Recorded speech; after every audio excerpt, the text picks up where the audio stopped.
Hello, and welcome to the Turn Zero podcast, where we're going to be talking about the full set review of Tarkir Dragonstorm. My name is Ryan, and I'm joined with Jake.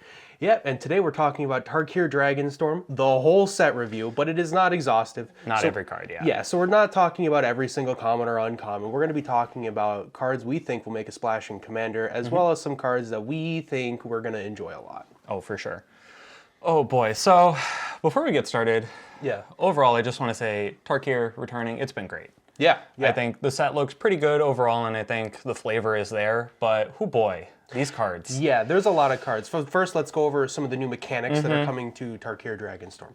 The first one we should talk about is Mobilize. Sure. So cards will have Mobilize X, and it is when this creature attacks, it will create X 1/1 warrior creature tokens that are sacrificed at the end of turn. Yeah, beginning of the next end step. Yeah.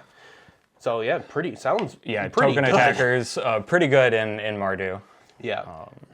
There's also Harmonize, which is the Temur set mechanic, and that allows cards to be cast from your graveyard by paying the Harmonize cost, and you can reduce the cost by tapping a creature and reducing the Harmonize cost by that creature's power. The generic, the generic only. cost. So kind of an interesting take on Flashback almost. Yeah. But I think Harmonize is crazy busted as well. It's good. It's very good. Most of them are sorceries, so yeah. No. And then the Abzan's mechanic is Endure, so cards will have Endure X, and to Endure is to put put a number of +1/+1 counters on this creature, or create a spirit token equal to the Endure cost. Yeah, equal to the Endure. Notably, spirits don't have flying. Yeah, they don't have flying. Which is weird. Yeah, it's weird. I mean, it works for the Abzan, but I don't know, in Magic, spirits have flying, so it's a little strange to see. It is weird. I mean, there's so many dragons, might as well not block them, right? Yeah, honestly.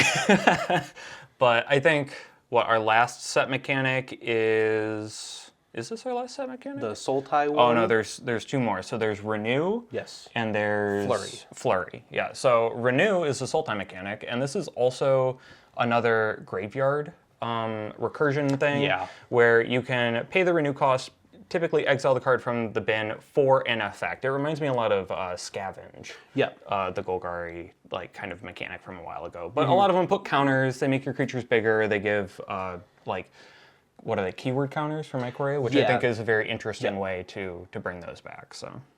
Yeah, and then the Jeskai's mechanic is Flurry, which is just cares about when you cast your second spell. A spell will have the flavor keyword, like from D&D, it will be Flurry. When you cast your second spell each turn, do X. Another one of the set mechanics for Tarkir Dragonstorm is Omen, and you'll find Omen on some of the dragon spells, and it's kind of like Adventure, where you pay the Omen cost of the card, and you cast the spell, and when the spell is finished resolving, it is shuffled into your deck. Yeah. Very interesting. Yeah, very interesting. It's we'll get to it later for some of the cards down the line, but I have opinions about Omen. Oh, I'm glad to hear it. I don't have very many opinions about it because honestly, I glazed over most of these cards. They are just as overcosted as adventure spells. Yep. And then a special guest mechanic in the set is Storm on one card. Or two cards? In the one in the main set, one in the commander deck. Commander set.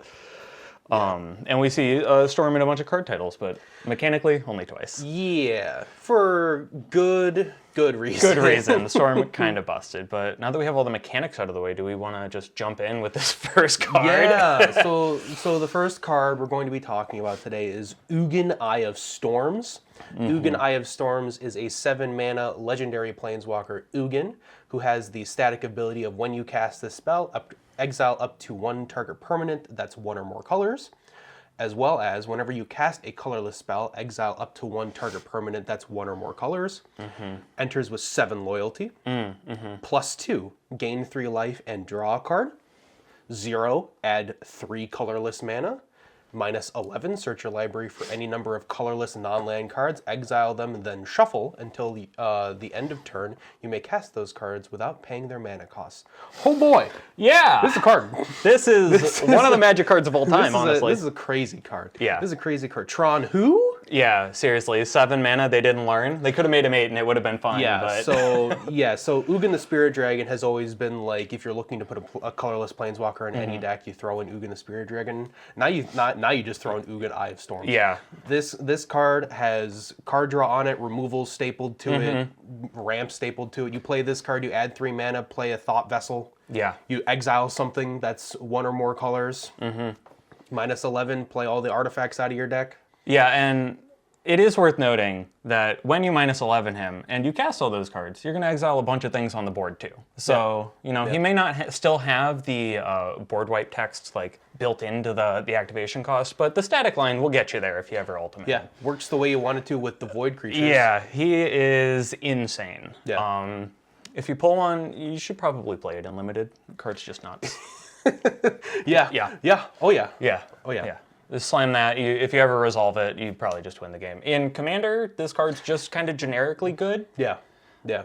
Easy to get to with artifact ramp.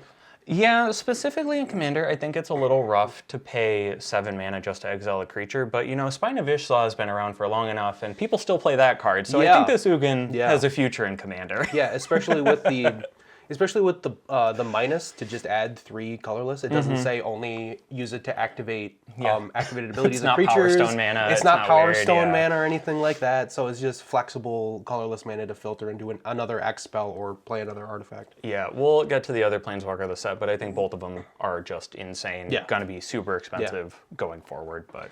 And now, I mean, we're on Tarkir, so might as well start with where you want to start at the colorless or the multicolored cards. Yep. So we're going to start with the clans, and we're going to start with Abzan and Baator Kin to All. Yep. So this is the set Baator? This is the set Baator. Yeah. Yes. Got it. Yeah. So Baator Kin to All, 2 and Abzan, so white, black, green for a legendary creature, Spirit Dragon. It's a 5/7, has flying. Well, imagine if it didn't. At the beginning of your end step, if creatures you control have total toughness 10 or greater, draw a card.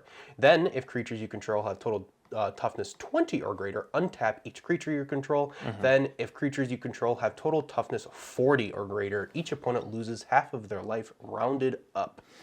Yes, sir. Oh boy! Wow. Yeah, I really like this card, honestly. But insane. Yeah, it is definitely a toughness matters, so it's like a big butts sort of commander. Gets mad value. Cards like Tree of Redemption and Predation, swapping life totals around is just a slam dunk in this kind of deck. And also like auras that increase power toughness, or like more along the lines of toughness, like Stone Skin, that just give a creature +0/+10. I think gets you to the threshold. Oh yeah, for sure. He's really open-ended. All he cares about is that you have a team that has big butts. And honestly, the fact that he's got 7 toughness by himself. Yeah. So if you're casting him on 5 or even turn 4, you know, hopefully you've got a 3/3 laying around, and then you're going to draw a card on your first turn. Like the fact that it's an end step trigger and not like an upkeep trigger, I think he's just good. 5/7 is a good defensive body. The only thing that you could really even want is vigilance, and you know, if you can give him vigilance, just the blocker of all time. Yeah, just big wall of meat in the way. Yeah. The untap is also really good. Yeah, just a Seedborn Muse. Yeah. It is 20, so how quickly or how well can you keep 20 toughness on the board is kind of up in the air. And then getting to 40, oh boy. That I think is only available with like the trees. Like Tree of Predation, Tree of Redemption. If I were to build the deck, I'd probably build around that last line of text, but just as a way to end the game. Like I'm running Wound Reflection and like Warlock's class, and if I'm triggering it, I'm only triggering it once. Yeah. If I get to 40, I should probably win the game with that deck. I think he's just crazy strong. But really cool. Yeah. Really cool. I think he's a little bit better than this next card, but why don't we find out? Yeah. He's Baator. His other card is Baator Ancestor's Voice. Commander deck version. Yep. So 2 and Abzan, so 2 white, black, green for a 3/5 flying life-linking Spirit Dragon. At the beginning of your end step, put a number of 1/1 counters on up to 1 other target creature you control equal to the amount of life you gained this turn, period. Return up to 1 target creature card with mana value less than or equal to the amount of life you lost this turn from your graveyard to the battlefield. Yeah, so interesting. Adds in life gain and life loss. Yeah, life gain, life loss. Definitely, like, it's sort of like Abzan good stuff. It's everything you want to be doing in an Abzan deck, because in Abzan deck you can play the Soul Sisters, you can play like Phyrexian Arenas, black card draw that loses you life, and then you just, you know, put counters on your team just by having Abzan cards in your deck. For sure. And he just, like, anything you want to do in Abzan, that's probably your guy. I think it fills a niche in Abzan, because Abzan's, like, Color Pie, at least for Commander, hasn't really had a good stuff Commander. Yeah. So having this Baitor that, like, loosely cares about counters, but really cares about, like, something for all three of the colors is, I just think, phenomenal. It's great. Gonna see a lot of play. Yeah. And now we move into Fellothar the Steadfast from the Commander deck. Fellothar the Steadfast is 1 white, black, green for an 0/5 legendary creature human warrior. Ooh, an 0/5. Think they care about bucks? I hope so. Each creature you control assigns combat damage equal to its toughness rather than its power. Creatures you control can attack as though they didn't have defender, and 3 and tap, sacrifice another creature, draw cards equal to the sacrificed creature's toughness, then discard cards equal to its power. Whoa, wait a minute. Wow. This card was perfectly reasonable up until that last line of text. Yeah. I mean, it's just the, you know, Defender's Commander. It unlocks them, it draws you cards, and allows you to get in with all of your, like, Wall of Omens, your 2 mana 0/5s that draw you a card on ETB, then you can pay 3 mana, draw 5, and then discard nothing because it had 0 attack. Yeah, for sure. He's got card draw stapled to him. He does all the things that you want a Defender Commander to do. I think a lot of people are going to have a lot of fun with him. It's just not really for me. Yeah. Yeah, he's very strong, and I think the draw effect is what a lot of people are going to build around, because you know, that's just what the Abzan be doing, is sacrificing their creatures. What you got to do. Yeah, for me personally, he's just a generically good Butts Commander, kind of like Arcades, you know, 1 of 2. But like he, you know, slam dunks Doran into the next dimension. Oh, for sure. You know, there's going to be some boomers out there that still like playing Doran. For sure. So now this next Fellothar, though, I do like this next Fellothar. So the next Fellothar, this is the Fellothar from the main set. It's Fellothar Dawn of the Abzan. It is white, black, green for a 3/3 legendary creature human warrior with trample.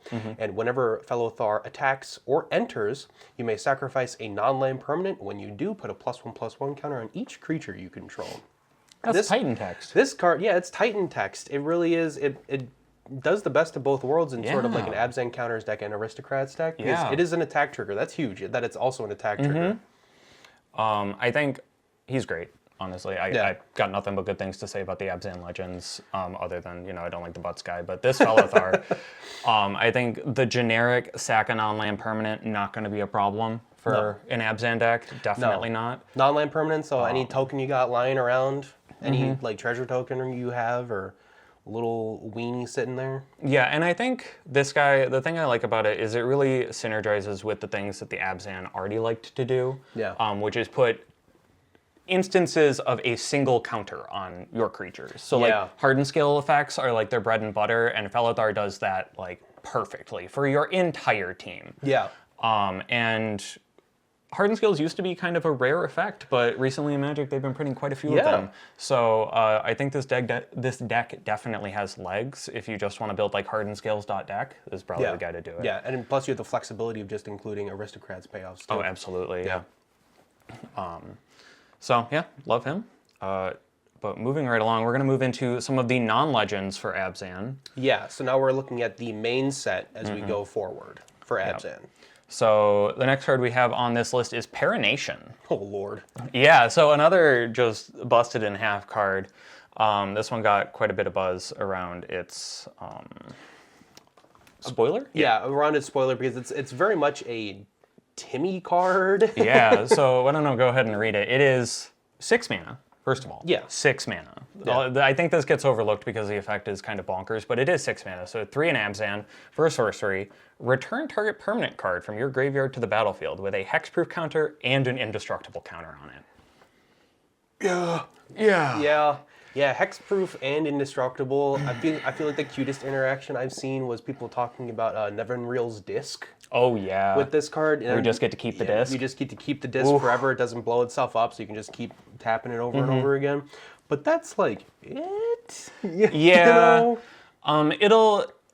it has really good text on it, right? Yeah, it the really indestructible does. counter and the hexproof counter mean that whatever you're bringing back is staying. Yeah, so if you're in like an Abzan sort of like combo deck, if you're doing Protein Hulk loops, you know what I mean? Like, if you really want a Phyrexian altar that's never going to leave the battlefield, this is the way to do it. But Yeah, it has to be in the bin first. yeah, a true home for this is going to be rough. Like, I feel like if you're playing Parination, you probably want to be able to combo with the hexproof and the indestructible somehow. Like, you want to be able to build around that. I don't think it's just generically good because it's 6 mana. Yeah, it really is 6 mana. For reanimation effects, you're looking at like mass reanimation at that point. Yeah, you're looking at like getting close to Rise of the Dark Realms. Yeah, cheapest effect I think you could get is like what, Living Death, and that saves your board and you get everything back, and that's like 5 mana. So at 6 mana, I'm not saying that I don't love it. I do. Listen, the card's got insane text, but it is 6 mana. Yeah, that's like the top of your curve. Definitely sometimes. must be a huge consideration if you're including it in your deck. Yeah. I do think that it'll probably do something in Standard, but I'm not really sure about that. I'm not Yeah, Standard deck builder, seems a little too slow, see. especially when I'm dying on turn 3 to a mouse. so ain't that the truth, brother? But the next card we want to talk about is Yethan Road Watcher. So this is 1 in Abzan for a 3/3 human scout. When this creature enters, if you cast it, mill 4 cards. When you do, return target creature card with mana value 3 or less from your graveyard to the battlefield. So, like a one-time Sun Titan effect, I will say pay attention to the text. It says if you cast it. Yeah. So it does not work on reanimation or blinking. Yeah, if you reanimate or blink this is just a vanilla 3/3. Yeah, it's just a vanilla 3/3. But I think if you're just like looking for a role filler and you want to max out in your Sun Titan effects, I think he's worth an include. Yeah, and this is he follows a very formulaic card design template for this set, which is what I kind of identified as the 1, 2, 3, where every color does one thing on the card.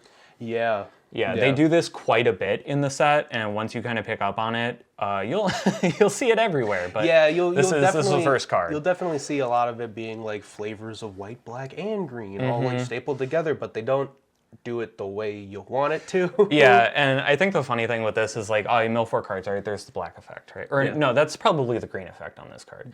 Reanimate the thing, that's the black effect. It being small. The cast downside, that's the white effect right there. Oh God. yeah, honestly. But yeah, solid role filler. Other than the 1, 2, 3 design, I think we don't have to spend too much time on him. Is he a human? Yes. He is a human, so that's worth considering. Yeah, in your 5-color human decks, or 3-color human decks. Probably worth it. So next card we're going to move on to is Revival of the Ancestors. Oh boy, gee, howdy. Yeah, this one is... Howdy, gee. It is a saga. Sagas are returning. Saga, yeah. Sagas are returning in Tarkir. I was very happy to see Sagas back There's here. one for each of the clans. So, and they don't have read ahead this time, which... Thank goodness. Thank God, yeah. So Revival of the Ancestors is 1 in Abzan for a saga that Chapter 1 creates 3 white spirit creature tokens that don't fly. No flying. Yeah, correct. They don't fly. Chapter 2 distributes 3 +1/+1 counters among 1, 2, or 3 creatures you control, and then Chapter 3, creatures you control gain trample and lifelink until end of turn. Yeah. You ever wanted to see an overrun coming? Yeah, Yeah. honestly. Yeah, it's I had the same opinion about all of these like sagas whose last chapter is like a big splashy like overrun style effect. It's like if you play it and if your play group isn't blind, they'll probably kill you before Chapter 3 goes off. Yeah. I think the most exciting thing you can probably do with it is in a Saga stack. Yeah. Where you can proliferate the counters and get this effect faster like because... Tom Bombadil. Yeah, you're right. The overrun happening way ahead of time is just not it. Yeah, and especially if you're on Chapter 2 and someone pops off a Blasphemous Act or a Wrath of God and you give Trample and Lifelink to the Birds of Paradise you ran out after the, after the Wrath, feels pretty bad. Yep, feels pretty bad. Pretty bad. But, you know, in limited, probably pretty okay. Yeah. Pretty okay. Yeah. But this next card we're going to talk about, another meh kind of role filler. It is Severance Priest. This is kind of just another body, honestly. It's a different kind of like Abzan. Abzan has like these like cards that are like other cards, but they're a little bit worse. So Severance Priest That's the white effect. is Abzan, so white, black, green, for a 3/3 Djinn cleric with Death Touch. And when this card enters the battlefield, target opponent reveals their hand. You may choose a non-land card from it. If you do, exile that card. And when this creature leaves the battlefield, the exiled card's owner creates a XX white spirit creature token, where X is the value of the exiled card. That is Skyclave Apparition from the hand, not the field. So Correct. it's okay. It's okay. I think where this might really see play is in Standard, where it is a 3-mana, 3/3 Death Toucher. Yeah. With upside. Yeah. Like, I think that's where its home is. I don't think that this makes a splash in Commander. No. Single target on your opponent, unless you're looking to commit crimes in Abzan, this card might not make the cut. Looking to commit crimes, or if all of your playgroup is tutor happy, then maybe you pop off Severance Priest, but definitely feels like a worse Preacher of the Schism instead. Yeah, I think I would rather play Skyclave Apparition, to be honest. Yeah. But spend it. But if you're an Abzan, maybe. Yeah, it's a fun card. If you can blink it, it gets much better. But if you blink a lot of cards, they get a lot better. Yeah, I mean, one fun thing that you could do is you could do the what is it, the Feldegriff thing, where you exile everything from your opponent's hands, and while you're blinking it, they just get all the tokens from it. Yeah, but that's not very fun. You got to play Feldegriff. Yeah, I wouldn't do that. So. And it's an Abzan card. Feldegriff is banned. However, a card that you probably should play, because it is way more fun than Severance Priest, is Skirmish Rhino. Skirmish. Oh, a callback. Yeah. Whoo boy, what a callback. So Skirmish Rhino, for those of you who don't know, is a little play on Siege Rhino. Siege Rhino. From the original. From the original cons. Oh yeah. And this is not Siege Rhino. No. But, you know, it's still fun. It is Abzan for a creature Rhino, 3/4, with Trample. When it enters, each opponent loses 2 life and you gain 2 life. Hell yeah. Just classic text. It's just a blink target. I mean, you're not like playing Abzan for Skirmish Rhino, but we're talking about it because it's cool. If you have blink effects in your deck, put in Siege Rhino and Skirmish Rhino, be cute with it. But other than that, the card's okay. Yeah, it's just kind of okay. I mean, it'll be great in limited. It'd be good in limited, yes. Yeah, pretty good, very good. But Commander, it probably doesn't make the cut. It probably does not make the cut. But you know what? Probably will make the cut in Commander. Now we move to Jeskai. Oh boy, so many Jeskai cards. Now we're talking about the Jeskai Spirit Dragon of Shiko, Paragon of the Way, 2 and Jeskai, for a 4/5 legendary creature Spirit Dragon with Flying and Vigilance. And when Shiko enters, exile target non-land card with mana value 3 or less from your graveyard, copy it, then you may cast the copy without paying its mana cost. What a cool card. What a cool card. It really rewards you for like playing a lot of little cantrippy type spells and getting in there. It's an amazing blink target, so this might be the new Jeskai blink commander. Now that Pramicon was wall. Yeah. I think Shiko as like a blink target is great. I also think that this could be, if you play Standard and you like, Azorius Helping Hand, this could be Helping Hand in Commander. Where you just load your deck up full of non-land permanents that are 3 or less, and you play these new cheap white reanimation effects that target only those things, basically. Non-land permanents with mana value 3 or less. And then your Shiko deck can copy the reanimation spell to get the thing back, and then you can sacrifice it, and then blink the Shiko, get the thing. Yeah, it'll be a bunch. Loop a bunch of little guys, all while getting accruing value with like young Pyromancer style effects and things like that. Yeah, I think super cool commander, and I think I kind of wish it was also an attack trigger, but I really understand why it isn't. Yeah. If it was an attack trigger, it could enable Flurry. Yeah. And that'd be super cute.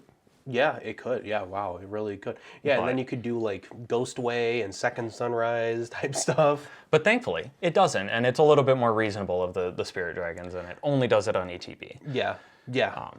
Definitely the middle of the Spirit Dragon pack, but still really good. Yeah, you definitely want to be blinking it, and I look forward to some of the cool builds that'll come out of the community once they figure out how to crack that line of text. Yeah, for sure. But moving right along. And now we quickly move to the commander Yeah, decks. the other Shiko. The other Shiko from the commander set. Which is actually Shiko and Narset unified. It's 2 people in a trench coat. Yeah. So in case you didn't get enough of the team-ups from Aftermath, here we have another one. But, you know, for a different lore reason. Set flavor. Yeah, Shiko and Narset unified is a human spirit dragon for 4 mana, so 1 and Jeskai, with flying and vigilance.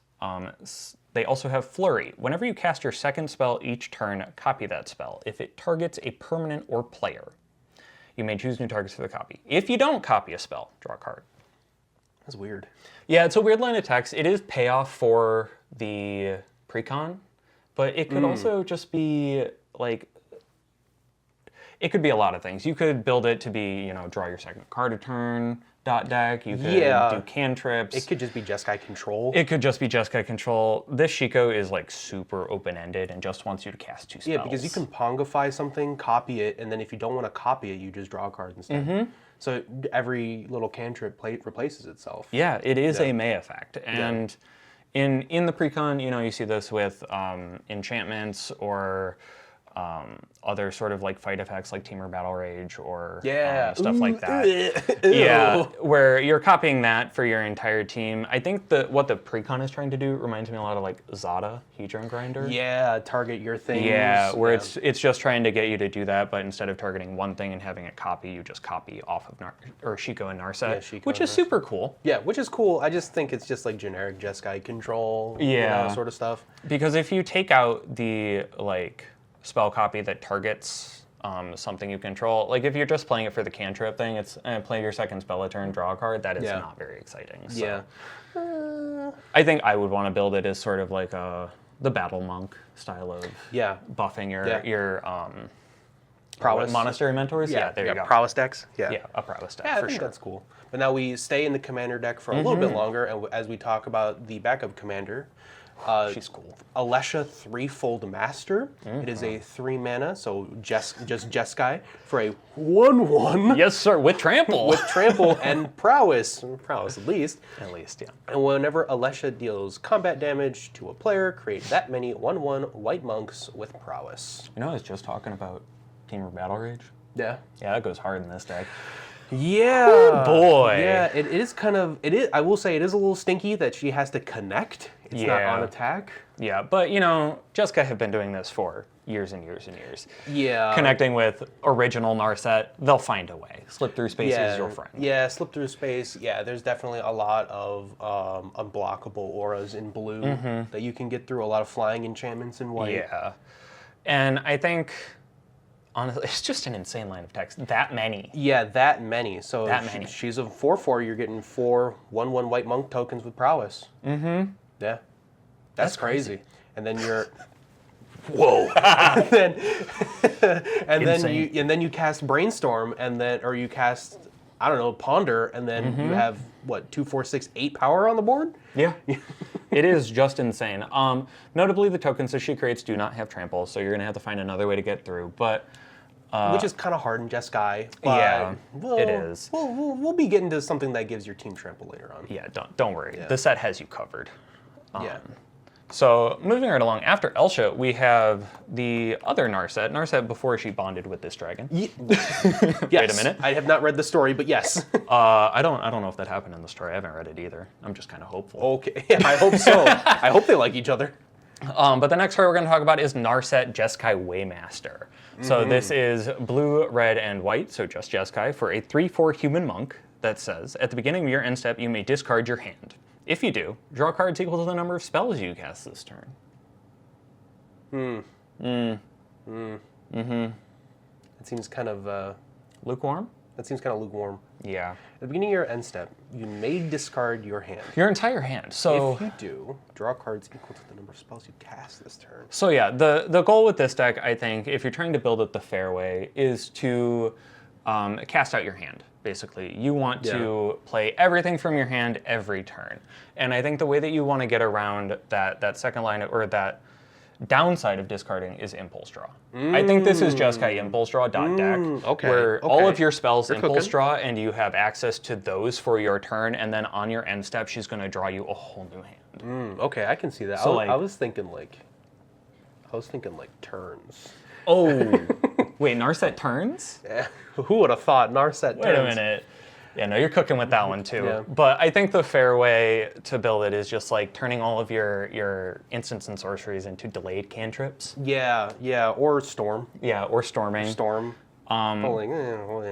But I think with her delayed trigger in particular, it's just like, oh, I do a bunch of things. Cool, end step, Narset, draw 7 lands.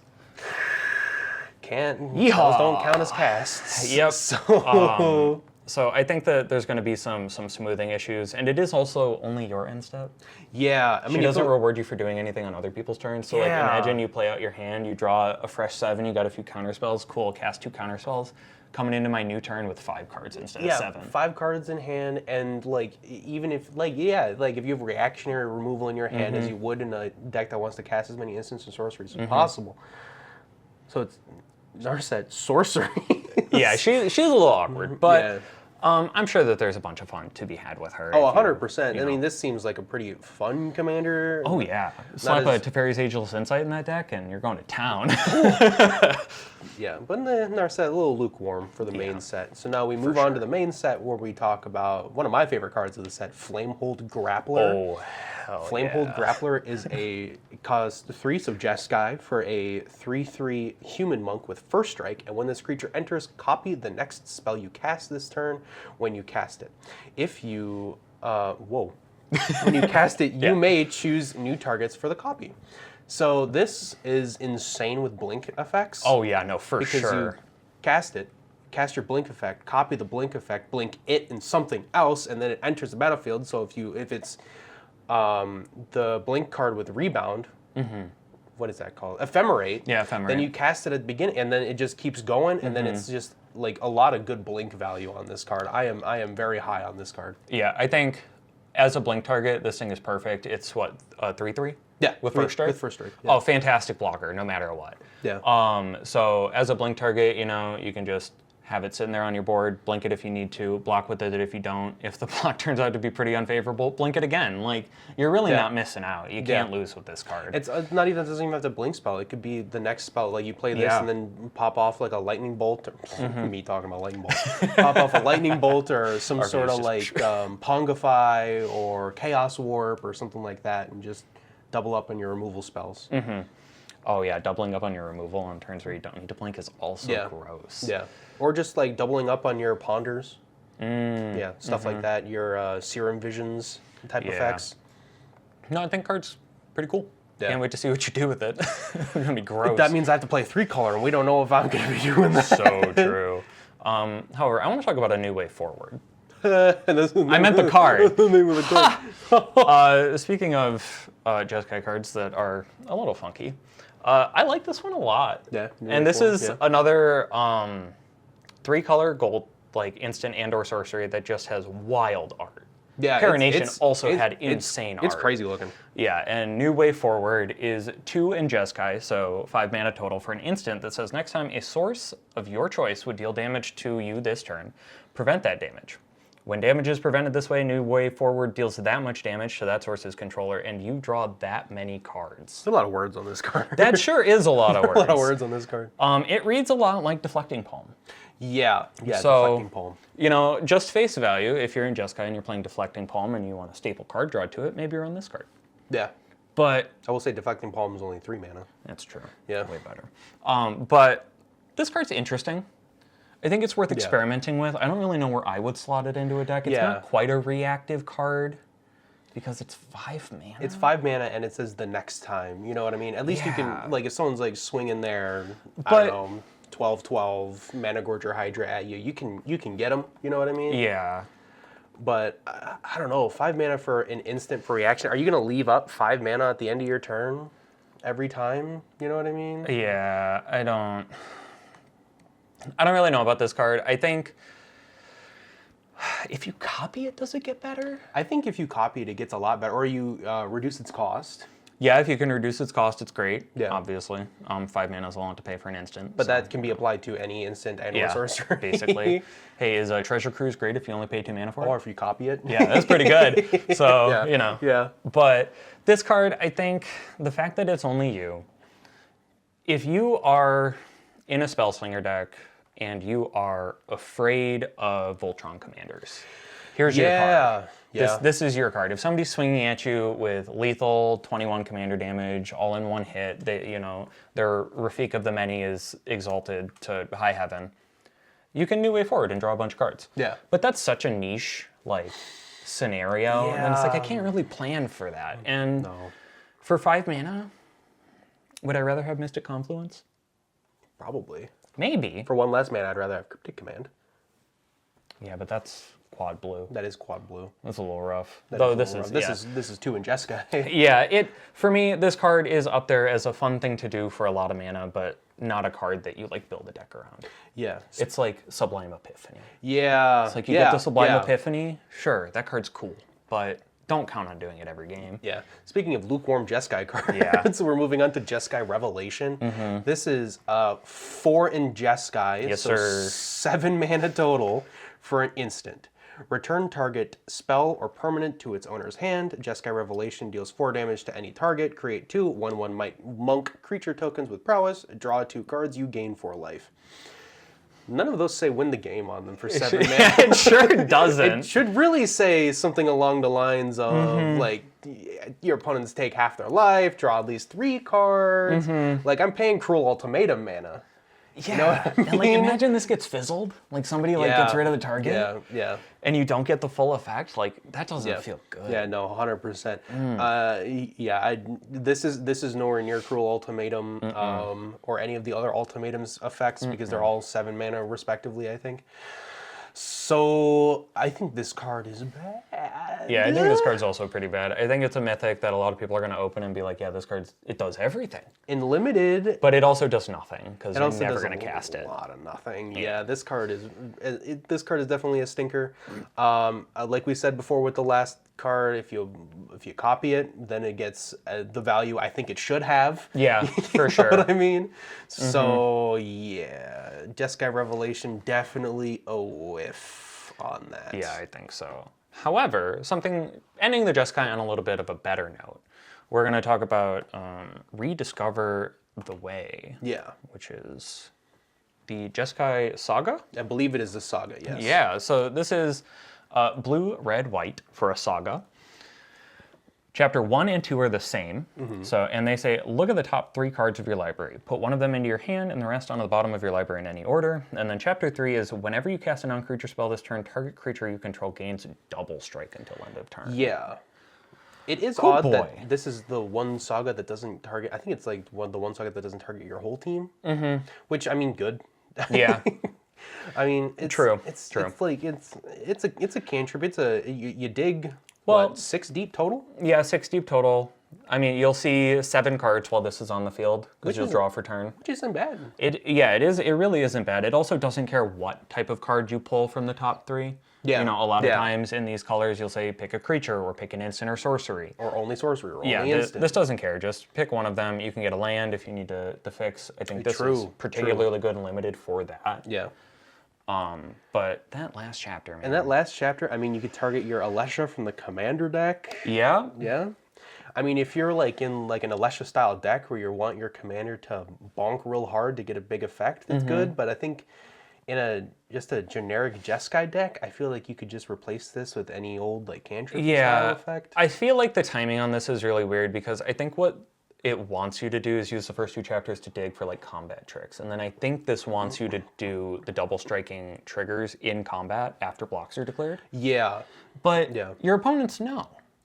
They were with you on your upkeep. Yeah. They saw the chapter resolve. Yeah, and another overrun that is just another really one of the. It's probably it wants you to dig for extra flurry bait or flurry fuel as well. So I think it just kind of it's very mid.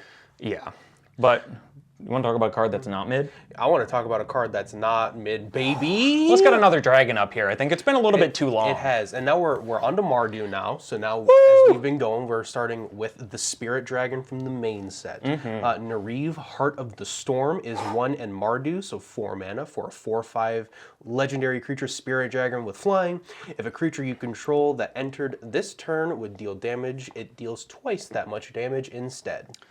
Man that can I can appreciate the simplicity of that line of text. Yeah, so it's a Panharmonicon Yes, sir. for a damage on ETB or just damage through attacking in general. So it works really well in the no good, low down, slap happy aggro deck. Specifically with Mobilize, pretty good. Specifically with Mobilize, because those creatures enter during the combat. So it's just all upside. It works with Inferno Titan and Fanatic of Mogus effects, especially works well with them because Inferno Titan comes down, you're bonking someone or something for 6. For sure. Or Overlord of the Boiler Bilges. Yep. You know? Oh, but that's only on when it comes off impending. Because it's not a creature when you cast it for impending. But it'll also deal, you know, red deals direct damage sometimes, right? A little bit. Yeah, a little bit. A little bit. It'll also deal damage off of Warstorm Surge. And effects like it. This is my favorite Spirit Dragon. Yeah, this is my favorite Spirit Dragon. Yeah, it's all upside. I think it's just great with all those effects. You can go. You don't have to be limited to an aggro deck. You could be a burn deck with this card. Give all of your. You can go whole hog into Anthem effects in this color combination and just go in with all your little weenie creatures, or you could just build like Inferno Titans deck. I think I would go with Inferno Titans deck. It's a pretty cool build. Yeah.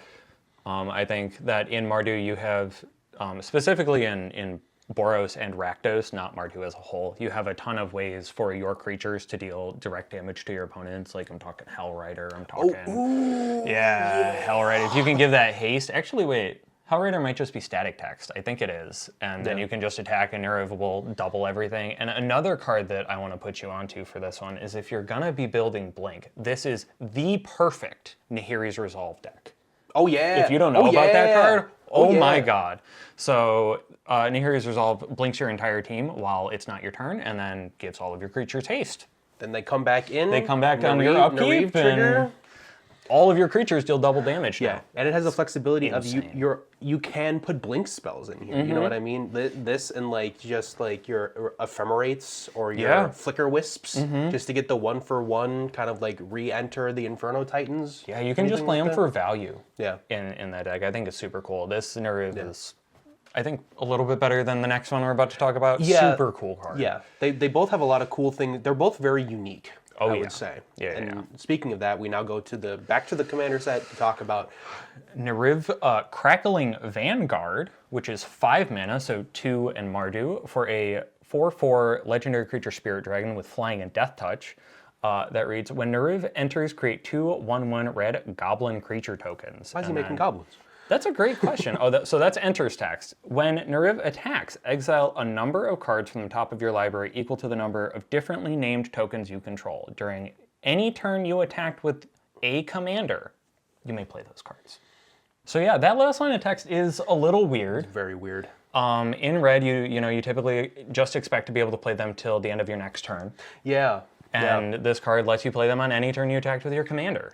Yeah, it's also weird that he cares about like differently named tokens. Yeah, which is something that they've explored a little bit, but mostly in Temur with that Temur precon from, I think it was last year. Gimbal cared about differently named tokens, which is funky. I think it's cool design space. Yeah, I think it's very cool, and I think it's neat to see Nariv be, it can still be a blink target. Oh yeah. With this, it has an enters, makes goblins. Could just be Mardu goblins, but overall, just solid piece of cardboard. Mardu is probably one of, if not the best color for differently named tokens with like skeletons, treasures, foods. Yeah, because it doesn't say just creatures. Yeah, elementals, everything under the sun. Yeah. So I think it's super cool. Card draw in the command zone. Well, card draw. Card draw. It's Flying Death Toucher. It's a Flying Death Toucher. Yep, pretty good. Gets in.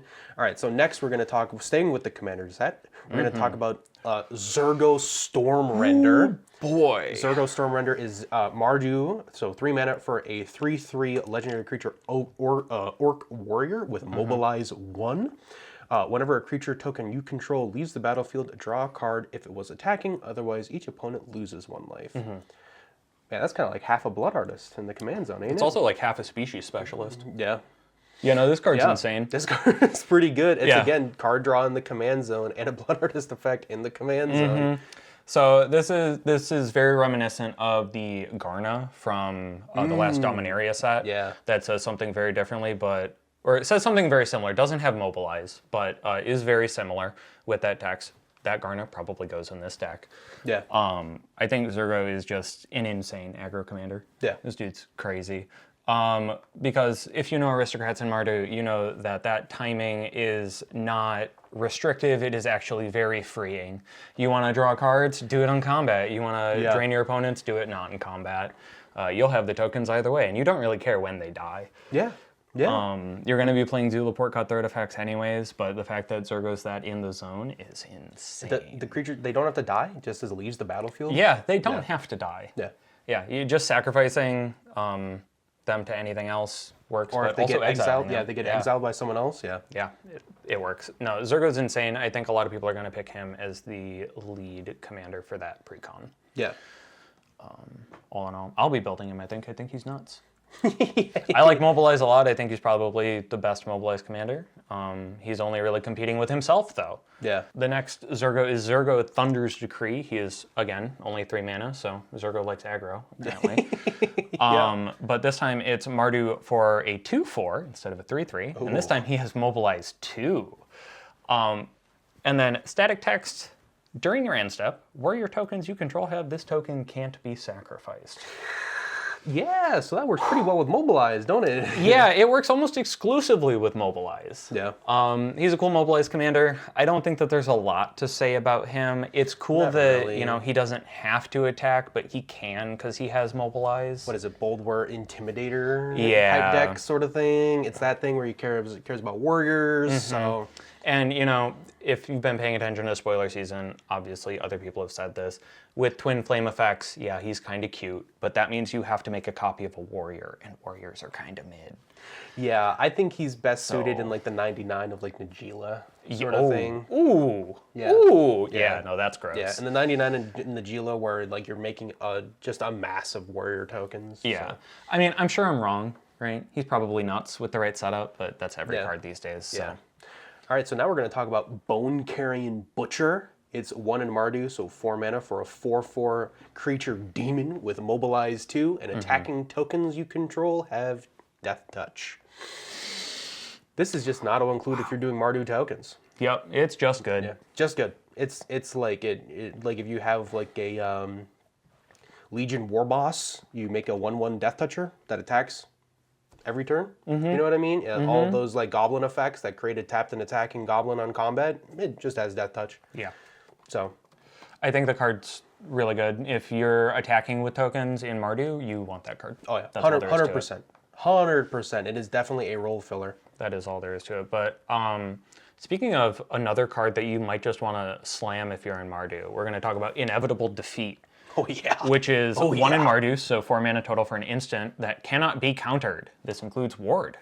Pretty good. Let's go. But what does it do? It exiles target non-land permanent. Its controller loses 3 life, and you gain 3 life. Wow. Wow. It's like That's just Anguish Unmaking with upside. yeah, it's like Anguish Unmaking with upside. It's like what's the Esper one? Void Rend. Oh yeah, just like Void Rend. Void Rend. Yeah, 1 more mana for Void Rend. This is a good removal spell. Yeah. We'll say it. It's a good removal spell. Yeah. It is 4 mana though. Yeah, 1 more than your Beast Within. So Yeah. your Chaos Warps. Beast Within has to hit everything for it to still be good. In Mardu, you might really want to consider whether or not this card makes the cut. If you're running into a lot of Ward though, Yeah, if that someone's can't be playing countered, then like it's pretty great. Nine Fingers Keen, for example. Yeah. Yeah. I just think that the exile target non-land permanent is something that we're getting at cheaper mana values these days. So Yeah, I'm it's not sure that 4 is what I would want to pay for it. It's not. I'd say like if you're in Mardu, so you have white removal and black removal and Orzhov removal, Exactly. which is like the 3 best removal colors in the format. So really think about whether or not you want this card. Yeah, if it ends up being cheaper monetarily than Anguish Unmaking, then I totally understand it. Yeah. But if it is still like $5, like I wouldn't play this card. Speaking of a card I would play though, All Out Assault. It's 2 in Mardu, so 5 mana for an enchantment. Creatures you control get +1/+1 and have Death Touch. Yes, and sir. whenever this enchantment enters, if it's your main phase, there is an additional combat phase after this phase, followed by an additional main phase. When you next attack this turn, untap each creature you control. It's an extra combat step that gives your guys +1/+1 and Death Touch. It sure is. This is not the only time they do this in the set, but this is just a sorcery stapled to an enchantment. Yeah. Yeah, 100%. Yeah. Like I would play it if it didn't have the extra combat phase attached to it. It'd have to be less mana. It had to be less mana. Yeah, but I would still play that for sure. yeah, it works on either main phase. Yeah, I think this card is nuts. You know what you can't do with the sorcery? Blink it.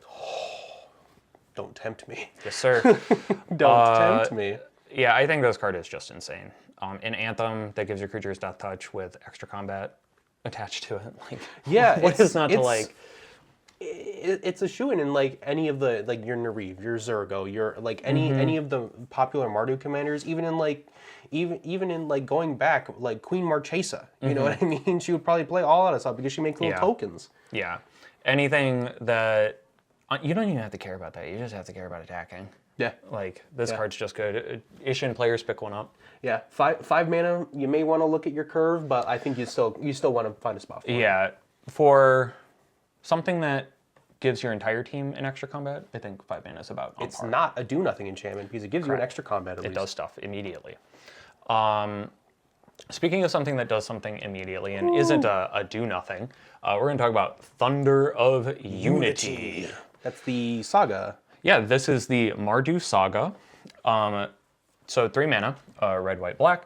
First chapter is you draw 2 cards and lose 2 life.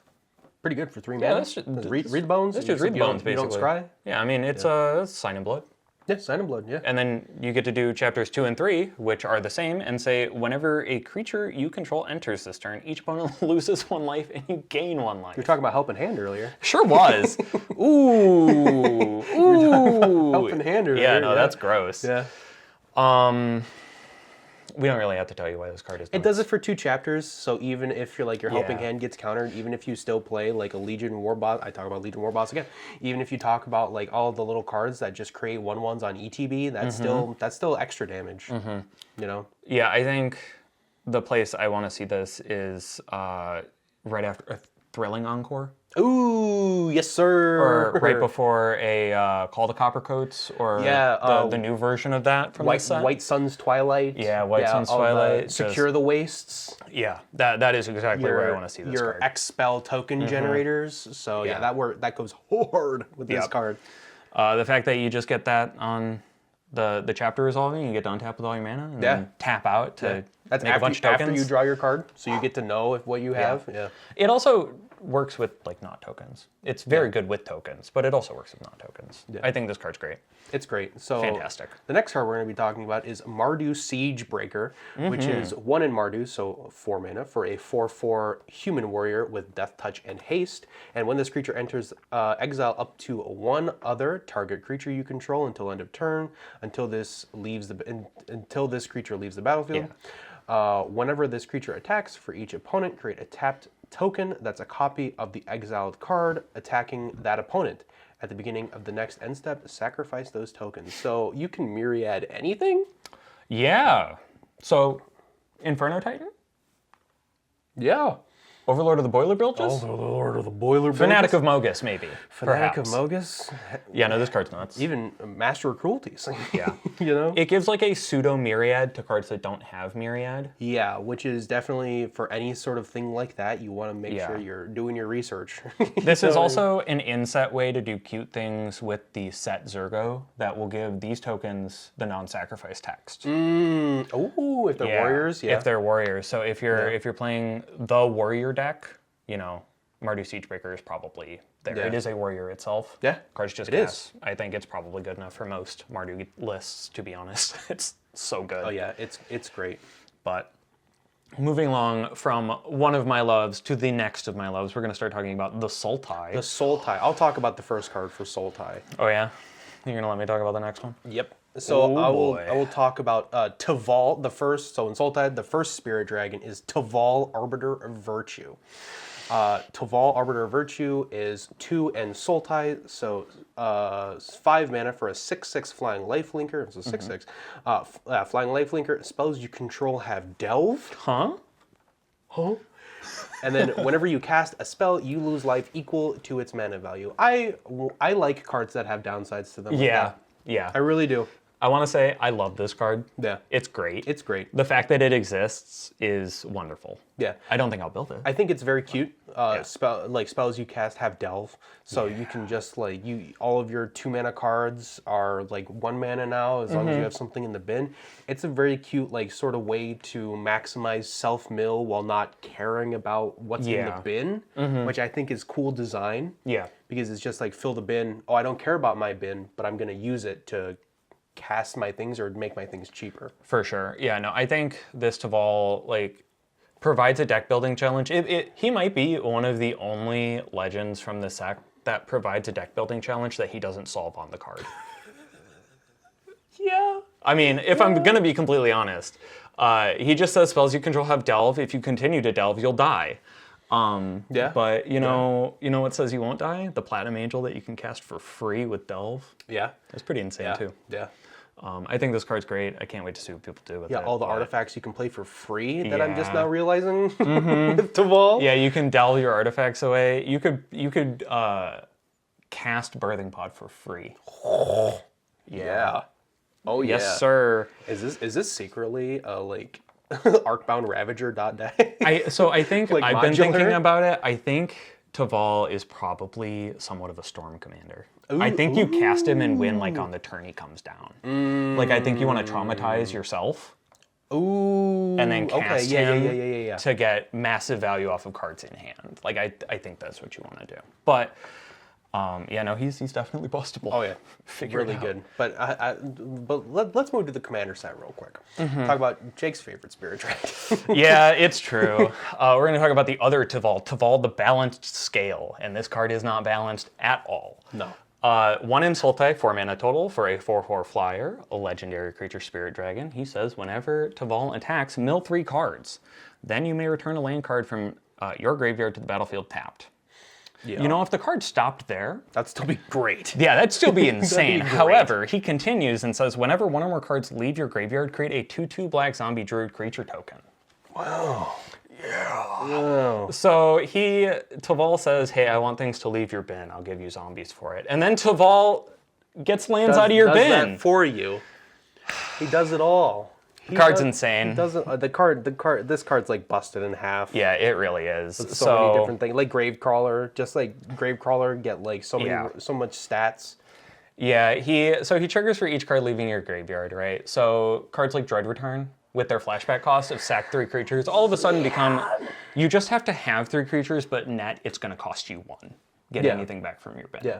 Right. He's just crazy. Because you want to do it in short bursts, because it says whenever do. 1 or more cards leave, so if you Splendid Reclamation, you don't get equal to the amount of lands, you just get 1. Yep. So if you want to do Gravecrawler loop, you want to do Forsaken Miner loop. Yeah, stuff like that. So notably you'll want to do things with Dredge or even Delve, if you can keep your Delves to lower mana values, would be good. Yeah. But what you really want to do with this, if you can find ways to do it, and the Codis that we're about to talk about it does this, but Escape is 2 triggers. Oh. Yeah, so you escape, exile 3 cards, that's a single Taval trigger, and then the card escaping your bin is another trigger. But the way I'm going to build it is that if you have Crucible of Worlds in play and you play lands from your graveyard, it's just Field of the Dead. Yeah, Field of the Dead. It works pretty well with Wasteland loops. Yeah. Yep. It's another one of those cards where I could see in a year from now people groaning at it at a table. Yeah. People are groaning about it on Twitter already, and this card's not even out yet. It's true. I'm going to build him. He's going to be absurd. I'll probably take him apart and keep Aranus, to be honest. Yeah, you have a 1-for-1 summon. Exactly. So, moving down the Sultai list, I'm going to be talking about Kotis Sibsig Champion. It is Sultai, so 3 mana for a 3/3 zombie warrior, legendary creature. And once during each of your turns, you may cast a creature spell from your graveyard by exiling 3 other cards from your graveyard in addition to paying its other costs, so kind of like an escape thing. And then whenever 1 or more creatures you control enter, if 1 or more of them entered from a graveyard or was cast from a graveyard, put 2+1/+1 counters on Kotis.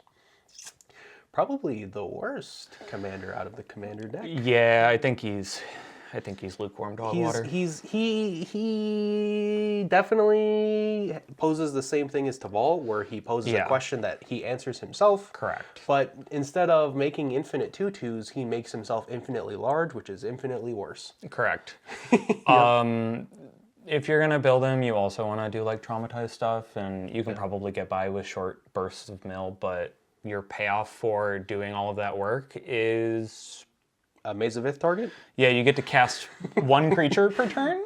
Yeah, definitely is the most flavorful with Tavall because he works really well with him. Correct. But you definitely, if you buy this precon, throw Kotis into the 99 as fast as humanly possible and play Tavall. Yeah, or do what I did and throw Kotis into the bin and sub in with Muldrotha, because that's what this card should have been. Yeah, is Muldrotha not in that commander deck? That's crazy. Well, it might be. I don't know. I wasn't working off the list when I was building this. So, yeah, but I think Kotis probably going to be like 100 decks on EDH Rec in a year or so. Yeah. But Kotis Fangkeeper is his set appearance. Yeah, this card is a little bit better. A little bit better. A little bit. Kotis Fangkeeper, it's Kotis the Fangkeeper. He got his title for a reason, apparently. Is 4 mana, so 1 in Sultai for an indestructible 2/1 zombie warrior. Whenever Kotis deals combat damage to a player, exile the top X cards of their library, where X is the amount of damage dealt. You may cast any number of spells with mana value X or less from among them without paying their mana costs. It's Villainous Wealth with legs. It's Villainous Wealth, hey! People have been asking for this kind of commander for a long time. Yeah. It's just really stinky that he's a 4 mana 2/1 that cares about the damage he deals to Villainous Wealth. Yep. It's cool that he has Indestructible. That's the only reason I think we're talking about this card, is that he has Indestructible. So when you put your counters on him, he's going to keep those counters unless someone soul shatters you or exiles him. Correct. So, and honestly, if they soul shatter you, you might get to keep him if it's been a turn or two. Ooh, yeah. Oh my God. Yeah, that's crazy. Yeah. I mean, if Villainous Wealth is your favorite card, you play him. But you know what? This card goes in the Felix deck. The slime guy from OTJ. Boots? Yeah, he goes in that one. Yeah, it is a what, damage? Yeah, it's a damage trigger. Yeah. So I think he goes in that deck. I don't think he leads any 99, so. Yeah, unless you probably not. Unless you're like maxing out on Villainous Wealth, but yeah, for sure. Only the boomers are doing that nowadays. But moving right along. Yep. Our next card is Awaken the Honored Dead, which is the Sultai saga. Yes, sir. So it is 3 mana, so Sultai, for a saga. Chapter 1, destroy target non-land permanent. Chapter 2, mill 3 cards. Chapter 3, you may discard a card. When you do, return target creature or land card from your graveyard to your hand. It says destroy a non-land permanent from Chapter 1 for 3 mana. Yeah. That's fine. That's on rate. I think if you are in Sultai and you are already playing Binding of the Old Gods, you might want to look at this card. Yeah. Binding of the Old Gods Chapter 2 does ramp you, which is notable, but this one will sort of ramp you on Chapter 3. It doesn't go to the battlefield, but yeah, you know, I think it fills a very niche spot in that it is stone playable as removal. Yeah, stone playable as removal. That does upside with milling. If you're in Sultai, 9 times out of 10, you're going to want to be milled. And then has like a cool payoff at the end. Yeah. I mean, but like, a very mid saga from the set. But something that's not mid, you want to talk about another donkey card? Oh, yes. I love donkey cards. Oh boy, let's get up there in the mana costs with Death Begets Life. Oh God, this card. Yeah, so this card is 5 and Sultai, 8 mana for a sorcery. Destroy all creatures, the black effect, and enchantments, the green effect. Draw a card for each permanent destroyed this way, the blue effect. You playing 8 mana Wraths in Commander in 2025? Only if they're Decree of Pain. And this is basically Decree of Pain, so if you're in Sultai, maybe look this up. That's essentially what it comes down to. If you're playing Decree of Pain and you want to hit more things but don't want the cycling, you play Death Begets Life. Yeah. If you're the opposite way, you play Decree of Pain. If you're sadistic, you play both, and hopefully you can draw your Wrath and not die. Yeah. No, this card I think makes you public enemy #1 as soon as you cast it because you just wipe the board and then you just drew a bunch of cards. Put a chunk of your deck into your hand. Yeah. Yeah. It's okay. Decree of Pain Enjoyers, if you're in Sultai, probably look at the card. Notably, if you're in Sultai Treasures, this card's probably correct. If you have a Sultai Treasure deck, this doesn't hit those, so... Oh, yeah. Maybe you just Windmill Slam that and draw a bunch of cards. Okay. Yeah, that's cooking, but that's it. Yeah, that's it. That's it. That's all you got.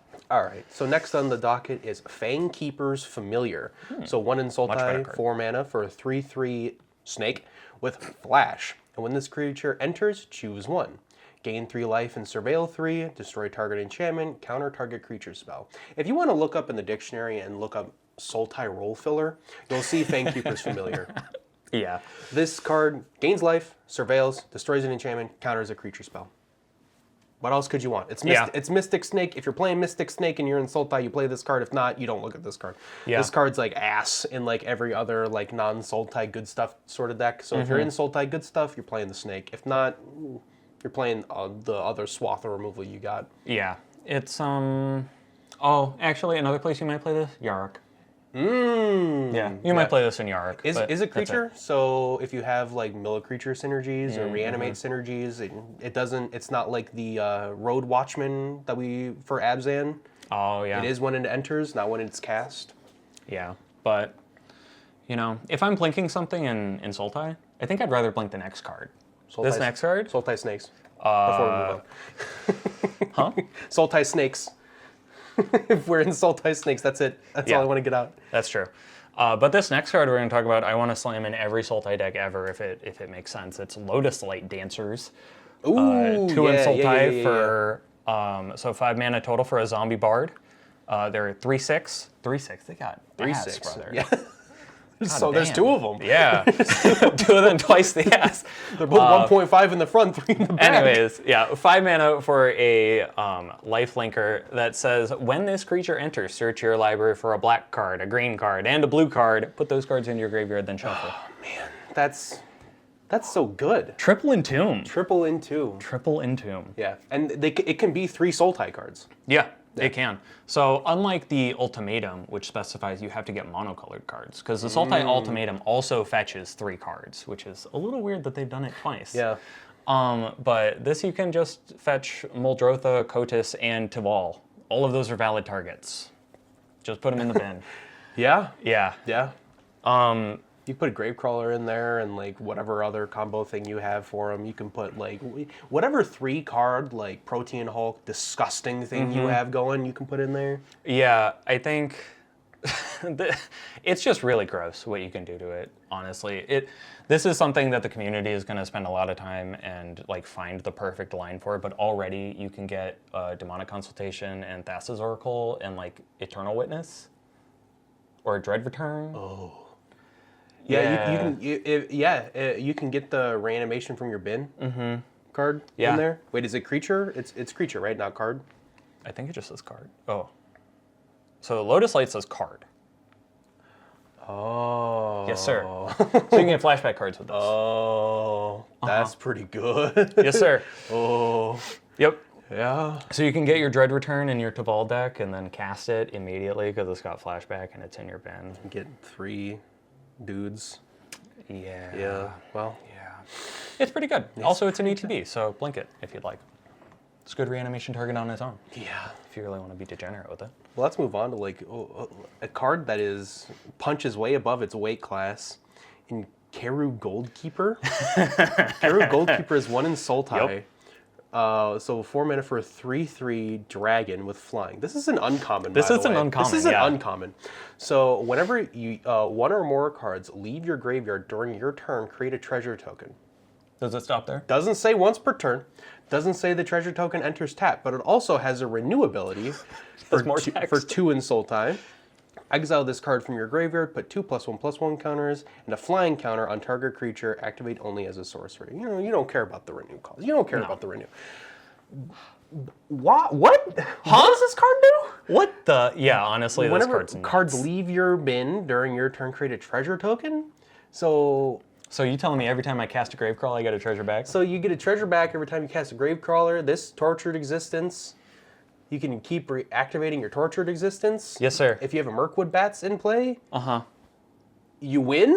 Yeah. You know? Yeah, notably this card is just bonkers. And almost certainly broken. Yeah. Yeah. This card's Yeah. this card's an uncommon, by the way. Yeah, Just this to, card just is- to just to send that home to you. Just insane. In PEDH, this could be your commander. This. Wow. Yeah. Yeah. Yeah. No, this card's nuts. This is like low key, probably like top 10 of the set. Yeah, honestly. This random Sultai uncommon. Yeah. Like, it doesn't have any of the safety valves. No, it really doesn't. No. It gives you mana, which is already crazy. It rewards you for doing a basic game action in Sultai, removing something from your bin. Yeah. It works with everything you want it to work with. This card is insane. It's also a 3/3 flyer. It's also a 3/3 flyer that can, Why? even if it dies and you can't reanimate it for some godforsaken reason, you can still give something else 2 counters and flying. Yeah, no, This card's good. Pick up this card. Card's nuts. Buy this card. Yeah. If you're a Sultai enjoyer and you like combos, Like buy me. this card. Yes, sir. But getting into surely a more reasonable color combination, we're going to talk about Temur. Reasonable, he says. It's not going to be reasonable. It's not reasonable. It's all gross all the way down. Yeah, Ready we're get going to talk sticky, about. kids. Can I talk about this first one? Yeah, sure. This is 10/10 Dragon. Yeah, you're on. So we're the first card in Temur. Got to start with. I want to call it Big Mama, but I don't actually know if it's female. They're all Big Mama cards. Yeah, in Temur they're kind of all Big Mama. We're gonna go with Ireni, the song Unending. 5 in Temur, another 8 mana spell. An 8 mana dragon. 8 mana dragon, Spirit Dragon. 10/10. Protection from white and black. Okay. Flying. Keep going. Yep. I know there's more text to that card. Okay. Yeah. When Ireni enters, deals X damage divided as you choose among any number of target creatures and or planeswalkers your opponents control, where X is the number of lands you control. So baseline 8. Yeah, hopefully. To anything you want. Yeah, 8 spread out, so you can wipe a board, ruin someone's day. Mm-hmm. It has Animar text. Yep. So pro colors it isn't. The card's kind of just big and It's just Temur dragons. I Yeah. will say this might just be better as a dragon in a Miram deck. Mm-hmm. You know what I mean? But if you want to do Temur landfall and play like 45, 50 lands, yeah, and this just might be it. spit them out and then like what is it? Conjurer's Closet Ureni at end of turn every time, and just keep the board clear for your dragons. Yeah. God help you. Yeah, honestly. Good lord. I mean, for me, if I were to build this, it wouldn't even be a dragon deck. I think I would just build this as Voltron. Yeah. Oh, ew. Yeah. Ew. Hey, Return of the Wild Speaker draws you 10 cards with Ureni, so Yeah. yeah, that's what I would do with it. Hunter's Instincts. However, this next Ureni. Yeah, Ureni of the Unwritten. So this is from the Commander set. Correct. Ureni of the Unwritten is 4 and Temur, so 7 mana. Yep. For a 7/7 Flampler, Flying Trampler. And whenever Ureni enters or attacks, look at the top 8 cards of your library. You may put a dragon card from among them onto the battlefield. Put the rest on the bottom of your library in a random order? Why? Why Yeah. this card? Why? Yeah, I don't know. You dig 8? That's like Treasure Cruise. She doesn't even have to connect. No, Treasure Cruise. That's like dig through time. Yeah. Attacks, not connect. Yep. Oh my god. Works with all the extra attack cards we have. They really made Ureni a 7/7 flying or Flampler and didn't require her to connect. Yeah, That's insane. that's crazy. Yeah, no, this card is just nuts. If you're tired of your table groaning because you're playing Miram, play this instead. Play Ureni, yeah. It's probably just a 1-for-1 swap, if I'm being honest with you. Yeah. Maybe less clones, but Panharmonicon with this one enters. Yep. With this Ureni in particular. Yeah. Yeah. If you're gonna blink it, maybe sort of Hearth and Home. Pretty gross. Oh, Yeah. it's disgusting. Yeah, I'll just stop right now. If you're in Temur, you know how to make it really disgusting. Yeah. However, there is no lack of cards that will do everything for you in Temur, and this next one, oh boy. Staying in the Commander set. Yeah, she's begging for it. Eshki Temur's Roar is 3 mana, so green, blue, red for a 2/2 human warrior. Whenever you cast a creature spell, put a 1/1 counter on Eshki. If that spell's power was 4 or greater, draw a card. If that spell's power was 6 or greater, Eshki deals damage equal to Eshki's power to each opponent. Each? Each.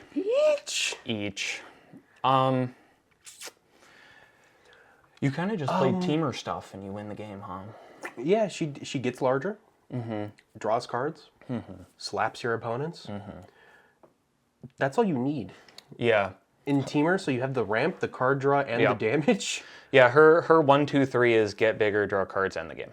So the next card we're going to talk about is from the main set, and it's going to be Ishki Dragonclaw. Yes. So 1 in Temur, so 4 mana for a 4/4 Vigilance Trample Ward 1. Forgot she said Ward 1. That's pretty cool. Yeah, me too. At the beginning of combat on your turn, if you've cast both a creature and a non-creature spell, draw a card and put 2+1/+1 counters on Ishki Dragonclaw.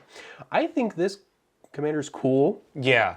Definitely does something in the Temur color pie that not many commanders do, which cares about creature spells and non-creatures. Usually they only care about one or the other. It has Vigilance and Trample, so it has really good keywords and wards, so it has Voltron, at least a little bit of protection. I think she's, like, brought it up, I think she's probably only good as a Voltron commander, but I don't like Voltron, but I don't know. The art's really good for this card, like super good, like very good for this card.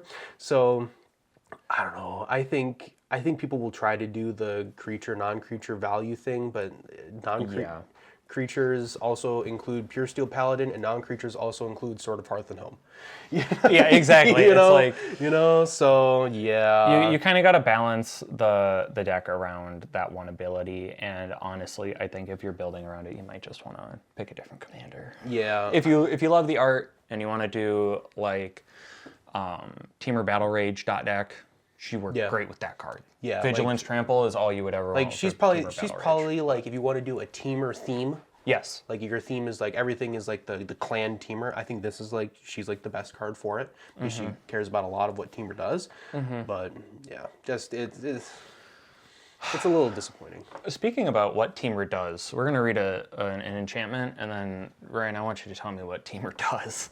Okay. So this is Dragonback Assault, 3 in Temur, 6 mana, for an enchantment that says when it enters, deals 3 damage to each creature and each planeswalker. Okay. Pretty good. Landfall. Whenever land you control enters, create a 4/4 red dragon creature token with flying. What? Yep. So you're telling me they stapled a better, like, Rampaging Balos to the most played like Anger of the Gods? The best mode of Brotherhood's End? Correct. Huh? Like, this card doesn't even have to be in a Dragon's deck to be abused. It really doesn't. If you just want to make 4/4 flyers, like if you're already playing Dragon Master, what is it, Dragon Master Outcast or whatever, the 1 mana thing that checks if you have 7 lands, you might just want to play this too. It checks all the green 4-power or up card draw too. And you just get, like, it's an good army, upside it's an army in a the can. Yeah. It cleans up all the little dudes sticking around on the board that could block your dragons, like spirit tokens that fly. Yeah, it is everything that a Temur Stompy deck could possibly want. Yeah. And then it makes flyers. Yeah, and then it makes flyers. Yeah. Just landfall 4/4 would have been enough. Like but the 4 power. fact that they're also flyers is just insane. Procs Ferocious on all your Temur cards. Oh, nasty. But that's the gross stuff. Let's talk about the Temur control stuff with Songcrafter Mage. Songcrafter Mage is 3 mana, so Temur for a 3/2 with Flash. And when this creature enters, target instant or sorcery card in your graveyard gains Harmonize until end of turn. Its Harmonize cost is equal to its mana cost. Yeah. So it's a Snapcaster Mage that instead of giving it Flashback, gives it Harmonize. I think it's upside in a Temur deck. I think it's cute because he can tap himself to give whatever you target with Harmonize the 3 generic cost reduction. Yeah, that's really cool. So yeah, I think it's just a good card. I mean, if you're playing like the Spells Temur deck, if you're playing like Creature Temur deck, it's still good to give like your Temur Battle Rage back. It's still good to give like any of your like you don't want to try to target your cantrips with this because you're kind of not utilizing the Harmonize. You want to do something that's 4, like 3 and a pip. Yeah. You know what I mean? Or what I've really been looking at, there's one harmonized spell, and we'll talk about this later, but X spells. Ooh, Yeah, I didn't even think about X with spells. harmonize Yeah, are X pretty spells. gross. Yeah, so you look for like good teamer cards that are 3 and a pip, so like 3 and a green, 3 and a blue, 3 and a red, and that way teamer, Songcrafter Mage just makes them 1 mana. Yeah. No, super cool card. Can't wait to see it do stuff. Yeah, flash, honestly. great. Oh, also, you have to obey timing restrictions with it. Correct. Yeah. Yeah, it doesn't break it like some of the other cast from your graveyard or give something flashback does. You do have to still obey all the timing restrictions. And Harmonize doesn't say as a sorcery, does it? It just... No, but most of the harmonized cards are sorceries. This is one of the, I think, the only card that can give an instant harmonize. Oh, interesting. Yeah. Well, staying in Temur, we're going to talk about Temur Battlecrier next. Oh, yeah. Temur Battlecrier is just Temur, so 3 mana for a 4/3 Orc Ranger. During your turn, spells you cast cost 1 less to cast for each creature you control with power 4 or greater. You know, when I first read this card, I did not see that it said each creature you control. I just thought it was a ferocious cost reducer. Yeah. You're like, oh, you got ferocious, costs 1 less. No, for each. No, each. Yeah, each. Oh, boy. Yeah, each. Yeah, no, this card's also insane. It just seems like Temur is pushing to be like, hey, I want to have at least 4 power, and then if you let me untap with that, I just kind of win the game. Yeah, yeah. You know what I mean? Yeah, that's it. It's crazy. I mean, it's Temur Big Power just has a staple. It has like base power 4, so it's just at baseline, it's a 3 mana Goblin Electromancer for all of your things. You know what I mean? So it's at worst just giving all of your spells 1 generic cost. The fact that it triggers itself is just great. Yeah, yeah. I think it's definitely like if you're in big power, this is just an auto include. Oh, 100%. Let's talk about the Temur saga of Roar of Endless Song. So it's 2 in Temur, so 5 mana. Chapter 1 and 2 is create a 5/5 green elephant. Okay, sure. Chapter 3, double the power and toughness of each creature you control until end of turn.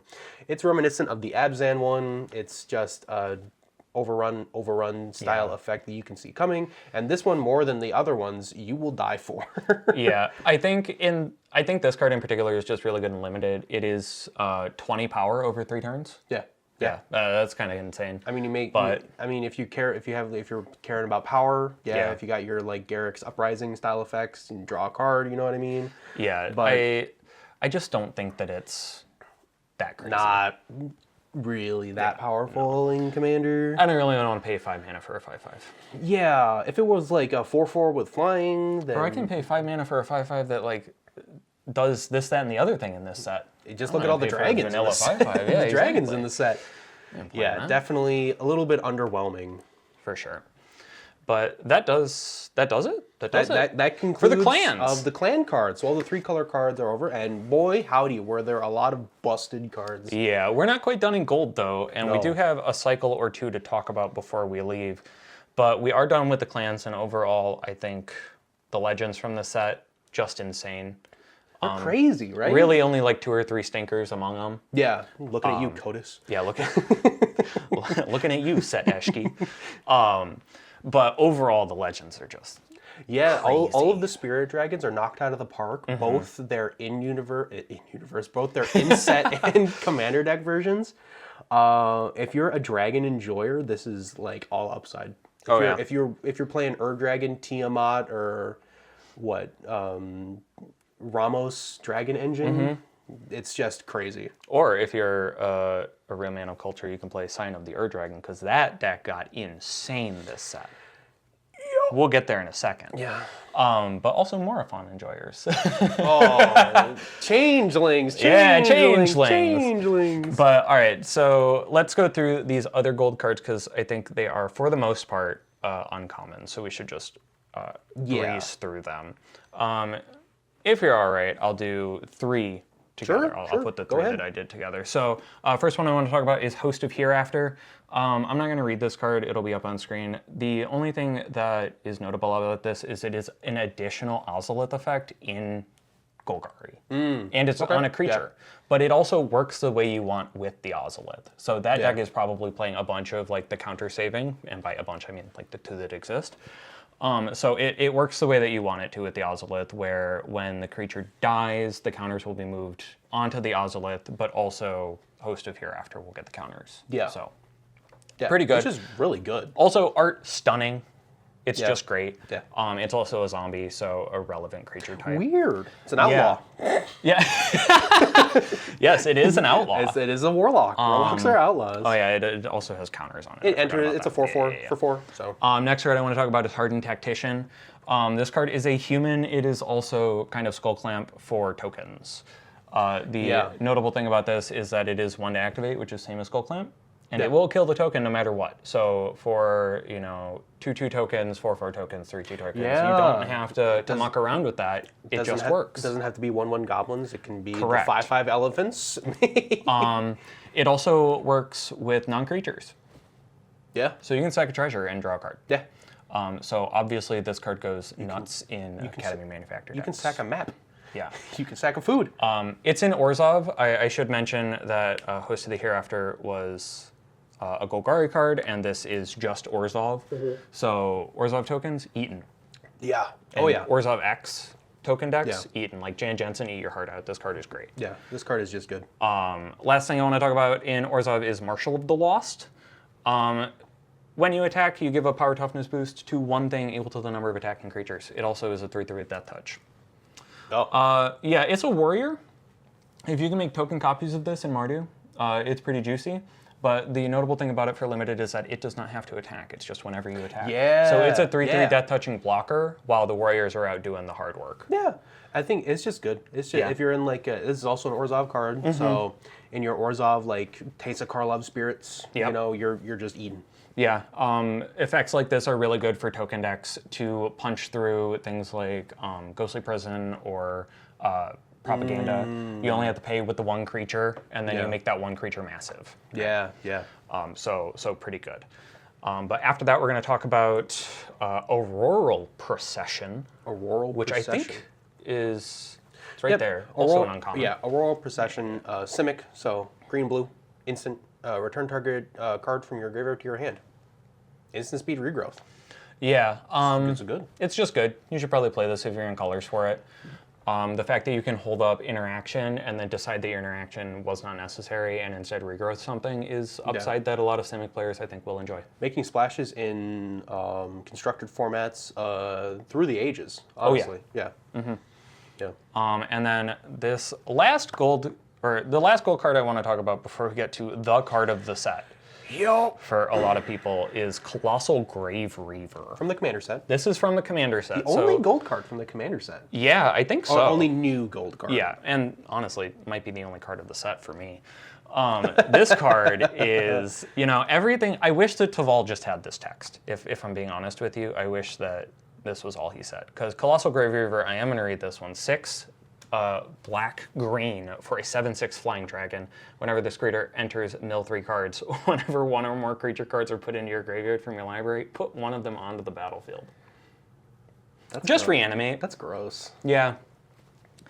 Doesn't count the. It's not even the ones from you milled. You know what I mean? It's not like how they're doing that text now, where it's like of the cards you milled. Oh no, it says put one of them. Oh, one of them. Okay. Yeah, I think it does have to be. One of so the cards if you mill 5 cards and you mill 4 creatures, you only get 1. Okay. Yeah. Okay. Not as crazy, but still busted. Yeah. But if you really want to maximize this deck, you're only milling like 2 cards at a time. So like. Yeah. Or if you're surveilling. Oh yeah. Oh yeah. No, this is a Golgari Self Mills Wet Dream, best reanimation target in those colors in a long time. And honestly, if you're playing Mortuary. If anybody knows what Mortuary does off Dome, this card goes silly with Mortuary. Yeah. Yeah, all of those like foot bottom feast in jars. Yeah. Colossal Grave Reaver has got you covered. Yeah. But also this card just goes insane in Taval, so if that's where a lot of people are going to see it, it whenever you mill something, if you get a creature, instantly triggers Taval to bring it right out of your bin. Okay. Great card. But now this last gold card. This last before we get into cycles. Before we get into like the cycles that we want to all hit together, you notice there's been a lack of 5-color cards. This is, I believe, the only 5-color card in the set. It is not the only card with 5-color color identity, but I think the only 5-color casting cost. Yeah. So, Call of the Spirit Dragons. White, blue, black, red, green. So 5 mana for an enchantment. Dragons you control have indestructible. At the beginning of your upkeep for each color, put a +1/+1 counter on a dragon you control of that color. If you put a +1/+1 counter on 5 dragons this way, you win the game. What? Huh? What? Did dragons need this? I don't think dragons need Wizards, did dragons need this? Because I think you 5 mana to give all your dragons indestructible is just good. would just be playable. Yeah, that's just playable. Just be playable. But the upside of a 5-color you win the game card, so we can mostly relate it to coalition victory. So if you have 5 dragons out and you have some weird color changing cards in your deck, you win the game. I mean, you probably don't even need, if you're in 5-color dragons, you're probably playing mostly gold dragons anyways. Yeah. You have dragons the dragons are in all 5 colors, all multicolored, all of the 2-color combinations, all of the 3-color combinations, most of the 4-color combinations. So you can make all of the green 4/4 tokens you make, all of the red tokens that come in off of the big dragon mamas. Yep. This card just says, hey, if you're gonna farewell me, now's the time, otherwise I win. Yeah. Yeah. Because having 5 dragons on the field, not particularly difficult for a dragon deck. Yeah. This is one of those cards is the reason why Tiamat was as of recording $10 last week, $50 this week. Yeah, correct. This card's just nuts. If you want to play it in 5-color dragons, go for it. I will not be. Yeah, it's like, do you include this? Yeah. Is this fun? I mean, granted, if you're the dragon player, yes, it's fun. But okay, so you have 5 dragons, right? On average, they're all 5/5s, right? We're talking you have 25 power in the air. Are you not already winning that game? Yeah, or just killing your opponents. Right. Do you need the upkeep? If one of them is Terror of the Peaks and like Lathless Dragon Queen. Exactly. Do you need this? No, probably not. But are you going to include it? Yeah, because you're playing dragons. Exactly. But yeah, 5 mana make your dragons indestructible. Good enough. Win the game is just gravy on top. Play that card. Yeah. But moving right along, we're going to move into the cycles, and we may have made our notes before the full set was cycled, and you may have noticed that there are a couple of uncommon cycles we went over in the clans, but we're going to ignore that. Yeah, we're gonna ignore it. Yeah. However, the first cycle we do want to talk about is the battle cycle. So this set they brought back kind of callbacks to enchantments from the first visit to Tarkir with the sieges. And here we have more sieges that aren't battles. But they are battles? But they aren't battles. Yeah. They're a cycle of 2-color enchantments that depict battles between the clans that share the 2-color identity. Yes, correct. So they're all pretty neat, yeah. Why don't we do So I'll start off with Baron Step Siege. Baron Step Siege is 2 and Orzhov, so 4 mana. For an enchantment, at the beginning, as this enchantment enters, choose Abzan or Mardu. The Abzan option is at the beginning of your end step, put a +1/+1 counter on each creature you control, and the Mardu is at the beginning of your end step. If a creature died under your control this turn, each opponent sacrifices a creature of their choice. Oh boy, why would you ever pick Abzan? For real, this card is nuts. Yeah, especially it being Orzhov is huge. Because it already cares about your aristocrat. It's already in your aristocrat's colors, so Orzhov decks can play this without caring about the Abzan flavor or Mardu flavor. And it just flashback marauders your team if you sacrificed anything. Yep. If a creature died under your control this turn. Yeah, I think if you're in Felithar, like if you're building Hardened Scales deck, maybe you pick Abzan. But if you're in any other deck, it's Mardu all the way, right? That card's insane. Even if you're like in like an Orzhov like swing deck or like Mardu swing deck, 4-color swing deck, this is still like reach on your like little 1/1 that's going to get blocked by someone's commander. Oh yeah. So next after that we have Frostcliff Siege, which is 3 mana, so 1 blue and red. This is our Is It Siege. As it enters, choose Jeskai or Temur. Jeskai says, whenever one or more creatures you control do a combat damage to a player, draw a card. So in Commander, you'll be drawing 3 cards if you hit all 3 of your opponents. And the teamer says, creatures you control get +1/+0 and have trample. But wait, they also get haste. Yeah, haste does a lot of heavy lifting for the teamer side here. I honestly think that the Frostglow Siege might be the most balanced of the two, where it's like, I can see playing both of these. Yeah, definitely can see playing both of these. I like the teamer side a little bit better in multicolored decks, and I like Jeskai in Just Is It. You know what I mean? Yeah, I can see that. So like your Is It pirate decks might want the Jeskai side, but they're probably not going to want the teamer side. Yeah, most other decks I think would probably just slam dunk the teamer side because it's a haste enabler for 3 mana. Yeah. That's not symmetrical. It's not like your Concordant Crossroads or anything like that for 1 mana, but give everything haste. Right, and I think the deck that really wants this wants to play both sides, because I can imagine this for Ganax. Yeah. Right, Ganax wants to play both of these, where... Yeah, that was what I was going to ask. It's like with the flavor of Ganax and all that. Maybe, we'll see. Ganax is in a really weird spot right now because this set rips everything up. Yes, but if you're a Dragon player, you are ripping your hair out with cuts and inclusions and swaps. For sure. And things like so that. not sure if Frostglow Siege will make it, but it is definitely better than Fervor. So we've got that going for us. Yeah. Moving right along, we're going to go with Glacierwood Siege. Yeah, Glacierwood Siege. So 1 in Simic for 3 mana. As this enchantment enters, choose Temur or Sultai. Temur, when you cast an instant or sorcery spell, target player mills 4 cards, and Sultai, you may play lands from your graveyard. Wait, what? Yeah, it's a Crucible. Oh, wait, you want me to choose between Crucible of Worlds and Self-Mill? Or Targeted Mill? This card I think is like so horrifically awkward being Simic. Yeah. Because Simic Mill doesn't exist. Sultai Mill, however, Muldrotha, you're choosing either. Like your Sidisi Broodlord, Brood Tyrant decks, you're choosing either. That's about it for this card. You're like if you're in like some sort of mill lands and like Sultai lands deck. Yeah, I don't know why would you pick it. Yeah, I'm not really sure what Teamer deck or what Simic deck wants the Teamer side of this card. Yeah, I'm sure that there are some things none really. like you have to care about instants and sorceries and also mill, either yourself or somebody else. Yeah. But then to play this card, you would also want to care about playing lands from your bin, right? Because for these sieges, I want to be able to play both sides, probably. Yeah. Or at least care about them. I don't know. This card is the most awkward and is probably like on the lower power level of all of them. Yeah, this will be... You want if you include these cards in your deck, you want to get value off of both sides. If you're playing it for only one half, I think you're leaving too much value on the table for these to be included in your deck. I 100% agree. Yeah. But it is also notable, Crucible Worlds on an enchantment. Harder to hit than an artifact. Yeah, so. Crucible Worlds on an enchantment is big for like Sultai decks and 4-color lands. That one worth noting. But moving right along, we have the other side of Sultai with Hollowmurk Siege. Yep. This one only 2 mana, so black-green for an enchantment that makes you choose between Sultai and Abzan. The Sultai side says, whenever a counter is put on a creature you control, draw a card. This ability triggers only once each turn. And the Abzan side says, whenever you attack, put a +1/+1 counter on target attacking creature. It gains menace until end of turn. This one's awkward, too. This one, I think, is underwhelming.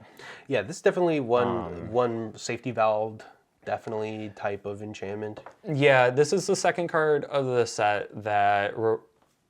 second card that rewards you with card draw for things leaving your bin. I think the other one's in the commander set. And they put the once per turn stipulation on both of them. Thank God, it would be broken without it. But I think that really brings the Sultai one down because Sultai doesn't want to put counters on stuff. Yeah, this I think the best home for a card like this is in like Golgari counters. Yeah. Like Skullbriar specifically, because you put counters on Skullbriar. Yeah. And if you have just enough, you can give it Menace. I actually think this is just an Abzan Siege. I don't think Sultai decks really want this one. No, this is definitely like some sort of like Golgari or Abzan +1/+1 counter synergy card. And even then you're leaving half of the card on the table still. Yep. But this last one. This one we really like. So Windcrag Siege, it's 1 in Boros. For an enchantment, it has choose Mardu or Jeskai. Mardu, if an attacking creature causes a triggered ability of a permanent you control to trigger, that ability triggers an additional time. Ishin text. Yeah. And then Jeskai, at the beginning of your upkeep, create a 1/1 goblin. It gains lifelink and haste until end of turn. Wait, what? those two are supposed to be equal? That's a decision? No, it's not. This one just it's says not Mardu. a decision. Yeah, this is just this is. I know I made that big spiel about including, but make sure you can get both value out of both. But like you're always picking Mardu on this because it gives Ishin text to Boros. Correct. That is huge. That's insane. This is huge. In your Boros, in your color combinations that include Boros, you might pick both sides, but like 9 times out of 10, you're probably picking Mardu, and you're happy as a clam about it. Yep. I think if you've been, brewing in Boros and you don't quite want to make the jump to Mardu for Ishin because, Ishin's a little overplayed, this Siege gives you all the flexibility you need in those colors, finally. This card works the way you want it to with Aurelia the War Leader. Yep, and Myriad. Yep. Crazy. Again, this is probably top 10 cards of the set for like its color combination. Honestly. And it's crazy. All right, this next cycle we're going to breeze right through because it is the land cycle. There is a cycle of rare, sort of clan lands, but they are all monocolored. So we don't have to go into detail on all of these because really there's only two they all have an activated ability. Yeah. So they are all the color, the main color of their clan. So the white one I think cares about Mardu colors, so swamps and Swamps and mountains. And then the Temur one is a blue land that cares about forests and mountains, right? Yeah. So they care about the color that they aren't. And then they have an activated ability. Of their represented clan, which is cool. I really like that untapped clause. Me too. I think it's really cool design space. But not all lands are created equal. Definitely not. No, because some of the we'll just go over like the ones that we feel are important to the format, which I think are the green and the blue ones. Correct. The green one, this land enters tapped unless you control an island or a swamp. Taps to add green, so it's untapped. You know what I mean? It doesn't add to Wingding or a colorless or anything like that. And you can pay, I believe, 4 in a green to surveil 2, which is fine. Yeah, it's fine. I mean, it's... Or 3 in a green to surveil 2. Yeah, so it's 4 mana and you have to tap the land. 5 mana total. 5 mana total. Surveil 2. It's also 5 mana to activate Castle Vantress. Yeah. And people do that in Commander. So if you care about Surveil, maybe this is a card for you. If you don't, you can... In your Sultai deck, where you need cards going into your bin, sure. But the next one, the blue one. The blue one is interesting. So the blue one enters tapped unless you control a mountain or a forest. Taps that blue. And then for blue and tap, the next spell you cast this turn can't be countered. Yep. Just can't be countered. A lot of people have been, I think, overreacting about this card. I'd agree. It is a powerful effect, yes. Yeah. To making only in combo decks, really. Agreed. I think this might be a bigger problem for Standard than it is for Commander. Yeah, because people always say, like, my Gigantosaurus is going to be uncounterable. Okay, then I Path to Exile it. Yeah, exactly. You know what I mean? It doesn't protect it on the board, it protects it on the stack. And that only really matters for, like, combo players. If I'm trying to push through an Emery combo, I'm going to do the last piece with this card, and then I'm going to do it, and then if you can stop me, you had me. Good, you got me. But if you're just playing this in, like, Temur big power, like, are you really happy to pay 2 mana that you could have gotten the effect from a Cavern of Souls with? You know what I mean? Yeah, I mean, the only notable thing about this is I think a lot of people are missing the fact that it is 1 mana to activate and tap. You don't get mana back. No. It doesn't like filter and then that mana makes the spell uncounterable. It does effectively cost you 2 mana to make your spell uncounterable. Yeah. So the opportunity cost does have a cost. Yeah, it is real. And in Commander it may be less real because, you know, when you ramp to 7+ lands, you know, that stops being a real cost. But in 60 card formats, this card is probably just another Cavern of Souls for the decks that want it. Yeah. The other lands, I'll briefly go over them. The black one, you can pay 2 mana to exile a card from your bin and make a 1/1 white spirit that doesn't fly. That does not fly. Correct. And from your own bin only. The white one, you 3 and tap to say whenever you attack this turn, make 2 1/1 red warrior creature tokens that are tapped and attacking. Sack them at the beginning of the next end step. This is probably good in your mobilized deck. Yeah, probably the medium one. Also probably just decent in a token deck. Castle Ardenvale still gets played, and in a deck that wants to attack, that's probably better than that.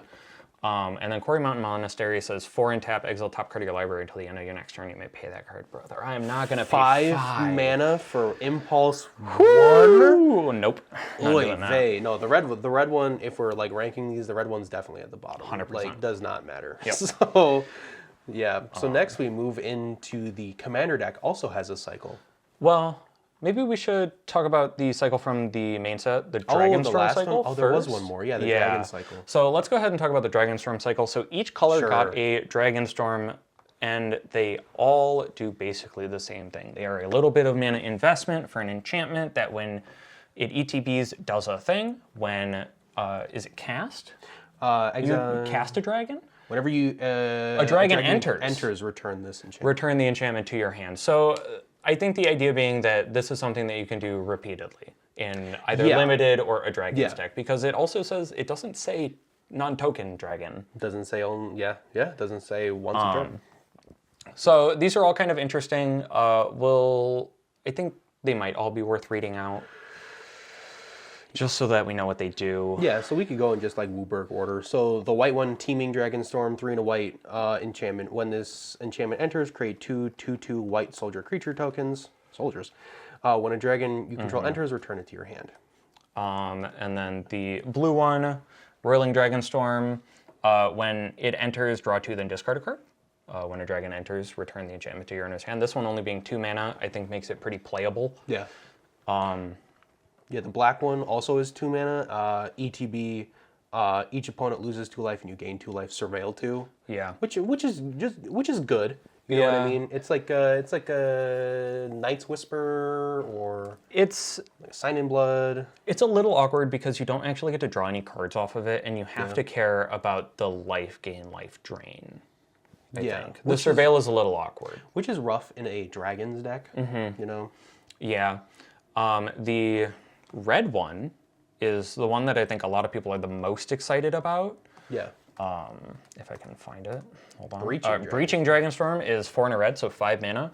It says when it enters, exile cards from the top of your library until you exile a non-land card. You may cast it without paying its mana cost if that spell's mana value is 8 or less if you don't put it into your hand.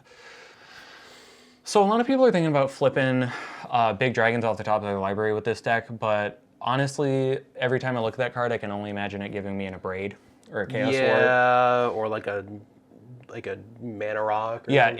It is true. Breaching Dragonstorm can cast almost any dragon, but it can also cast probably any card in your deck. Yeah.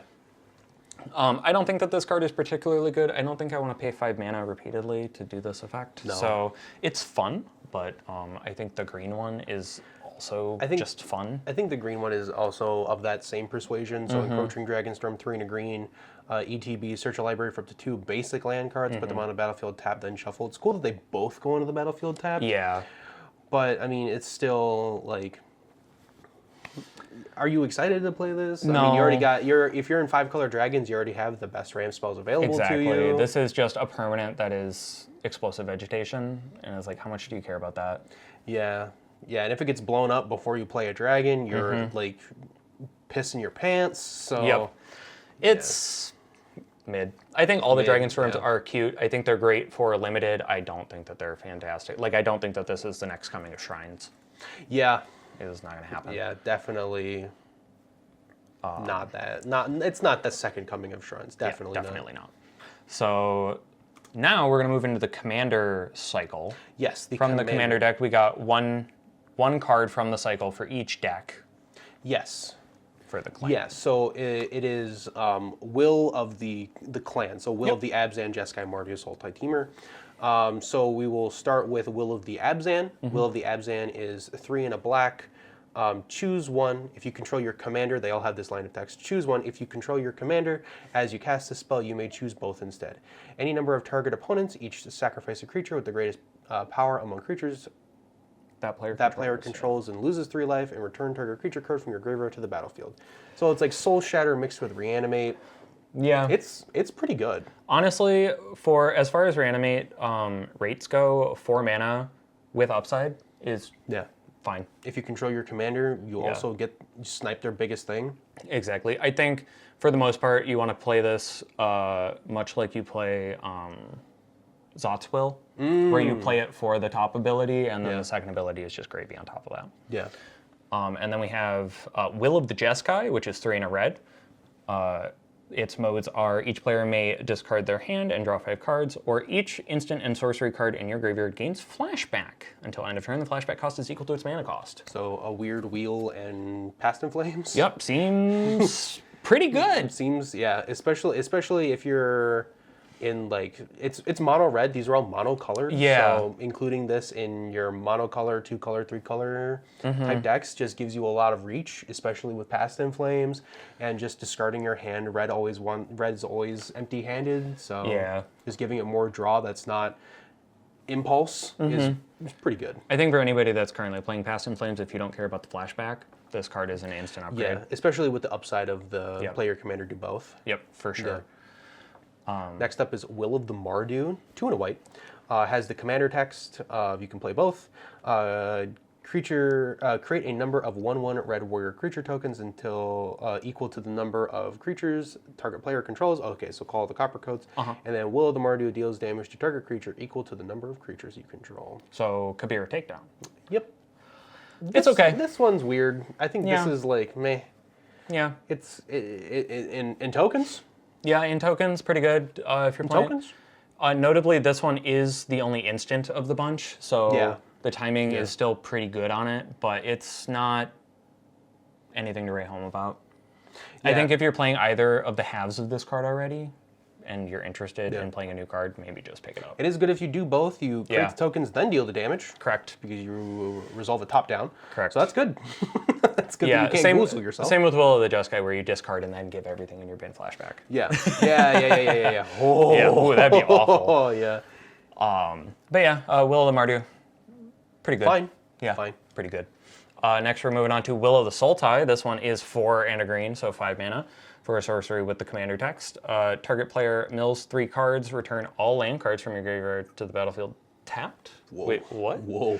Okay. And then the other mode is put X +1/+1 counters on target creature where X is the number of lands you control. It gains trample until end of turn. That makes one dude real big. It does. I think you play this for the top mode, and then the bottom mode is just gravy. You like commander damage somebody to death. Yeah, because if you're playing this, you're already in like green X lands. Yeah, exactly. Which is, you're probably, in any of those decks, you're probably playing close to 45, 55 lands anyway. Yeah, so this card's very good if you can do both. It's probably passingly good if you only do one of them. Yeah. Because I wouldn't want to pay 5 mana for one of those effects. No. That's not good enough. And next up is, finally, is Will of the Temur, 5 and a blue, so 6 mana with the commander text, is create a token that's a copy of Tarkir permanent, except it's a 4/4 creature dragon with flying in addition to its other types. What the? And then target player draws cards equal to the greatest mana value among permanents you control. So weird, right? Yeah, this one, I think this one is the weirdest. Yeah. It doesn't, like, create a copy of just a creature. It can be any permanent, but the permanent becomes a creature? It becomes a dragon. Yeah. And then it, like, you draw cards equal to mana value, not power, which is an odd, like, Temur. Weird thing for the Temur to do, but also it works really well with, like, the set you're any. Like, 8 cards. Yeah. Pretty good, but also, like, target player draws cards equal to the greatest mana value of permanents you control. You could target somebody else with this if you really wanted to. Yeah. I don't know why you would want to, but if you want somebody to draw 8 cards, because if they have mana value, if they have a Darksteel Forge in play, maybe like Blightsteel Clauses. It's not kidding you. They're interesting cards that I think you could definitely build around, but honestly, for me, Will of the Jeskai is the only auto-include in most decks. Like, it's the only one that I'm super interested in picking up. Yeah. I think the Abzan one's also pretty good. Abzan, yeah. If you're in like any of these like themes, it's because it's cool that they're like monocolor, but they're definitely like shoehorned into their themes. You know what I mean? But if you're in those themes, I think these are all auto-includes if you're in their specific themes. Yep. All right. Well, that does it for monocolor. No, that does it for cycles. Our gold cards and all of the cycles that we wanted to talk about. So we are moving right along to our monocolor cards, and we're going to start strong with white. Yeah, with and the other planeswalker from the set. Elspeth Stormslayer. Yes, sir. What a card. this one is. I honestly she's huge. can't believe she might be better than her original as well. Yeah, so Elspeth Stormslayer is 3, 2 white for a 5 loyalty legendary planeswalker. Elspeth, if one or more she has a static ability of if one or more tokens would be created under your control, twice that many of those tokens are created instead. Huh. Yep. +1, create a 1/1 white soldier creature token that turns into 2. Yep, make 2. With her static. 0, put a +1/+1 counter on each creature you control. Those creatures gain flying until end of turn. Wow. That's pretty good. -3, destroy target creature and opponent controls of mana value 3 or greater. So an intrepid hero for a -3. This card is crazy. Yeah, this card is bonkers good. Crazy. This card is great. Am I finally going to get people to play Planeswalkers in Commander? Probably. If this doesn't do it, I don't know what will. This and the Ugin, man. That'll get people to play. Like an anointed procession type effect on a Planeswalker that can +1 to create 2 bodies that can defend herself, that can put a counter on everything and put a counter on each creature you control and give the team flying for evasion, and then has removal and doesn't die if she casts her removal ability right away. Yeah. Where's the downside? Yeah, Elspeth really doesn't have a downside. Tell me where the downside is. I think the downside is that she doesn't have a traditional ultimate. It's really big and splashy. She's just got that static text, but that's really good static text. Like, she's great. For 5 mana, you would be hard-pressed not to play this. Yeah, if in any deck that includes cards that create tokens. Correct. But... yeah, player, pick her up. She's great. She's going to be $40 or at least. But the next card we're going to talk about is Tempest Hawk. Tempest Hawk. We're taking a bit of a detour. A detour to talk about this weird little bird. So Tempest Hawk is White's newest relentless style creature. It is 2 and a white for a 2/2 flyer. When this creature deals combat damage to a player, you may search your library for a card named Tempest Hawk. Put it into your hand, then shuffle. A deck can have any number of cards named Tempest Hawk. Like Squadron Hawk from original Tarkir. It's like Squadron Hawk, but it's probably worse than Heir Apparent. Yeah. If you like relentless cards, cool. Yeah. I think Tempest Hawk is probably the best in Azorius Flyers. At least it has evasion. Yeah, I think that's the only place that this card goes. I think if you were already building birds. You could put like 10 of these in a bird's deck, 15 of these in a bird's deck, 40 of these in a bird's deck. I think the card is really fun. I think particularly for limited, this card is awful because a 2/2 will not do very much against dragons. Just putting it out there, you're not getting through with this. You probably won't find another Tempest Hawk. You're gonna open one.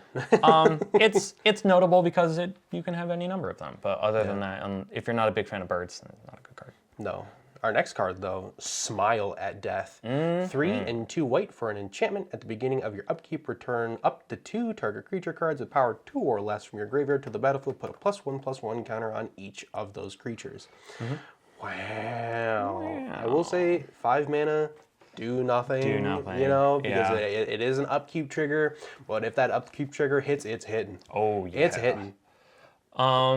It counts power, not CMC. Notably, it does count power.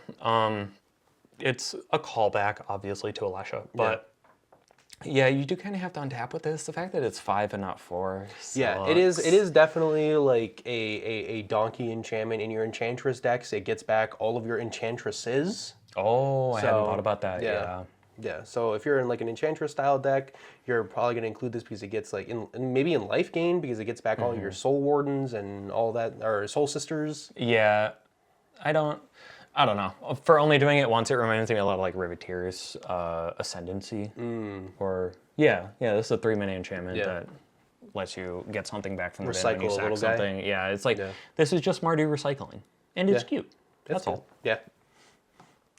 Next, we have Anafenza Unyielding Lineage. What a subtitle. So this is 2 and a white for a 2/2 Spirit Soldier with Flash and First Strike. Kind of crazy. Whenever another non-token creature you control dies, Anafenza endures 2, which means you put either 2 1/1 counters on her or create a 2/2 white spirit creature token. Without flying. Yeah, without flying. It's okay. Yeah, just okay. Mono white aristocrats? Yeah, mono white aristocrats are like, if you're looking for like a low down, like no good kind of like mono white aggro deck, It's flash, it has first strike, so it has a keyword that you want, but like why not use some Maru? You know, if you're going for like the mono white weenie aggro plan. Yeah, she's interesting. I think Definitely a 99 card, I think. definitely a 99 card. Yeah. I don't think I'll be building her though. No, definitely a 99. Definitely a supporting character, not a main character. But we're moving on to Clarion Conqueror, 2 and a white. Boy. 2 and a white for a 3/3 dragon. That's a 3-mana 3/3 dragon right there with flying. Activated abilities of artifacts, creatures, and planeswalkers cannot be activated. It's a hate bear, but it's a dragon. Yeah, so we see these every couple of sets. They'll shut down something that I think either Wizards think standard needs or they think limited needs. An elite spellbinder Yeah. style effect. This kind of hate bear, this one in particular, probably pretty good in Commander. I think it turning off Planeswalkers, it might be a pretty unique effect for white to turn off Planeswalkers. Yeah, hits you. It's me. You know, for Commander, turns off the classic, turns off Treasures, Soul Ring, you know, stuff that we play. It also turns off Lightning Greaves. Yeah. But, you know, being able to turn off Planeswalkers is relevant to some people. Yeah. So if it's relevant to you, maybe pick up a copy of this card. Honestly, a hate bear that is just 3 mana for a 3/3 flyer, pretty good because usually there are 2/3 flyers or 1/3 flyers. So yeah. For the hate bears deck too. yeah, for the hate bears deck, very good. Next we have Sage of the Skies.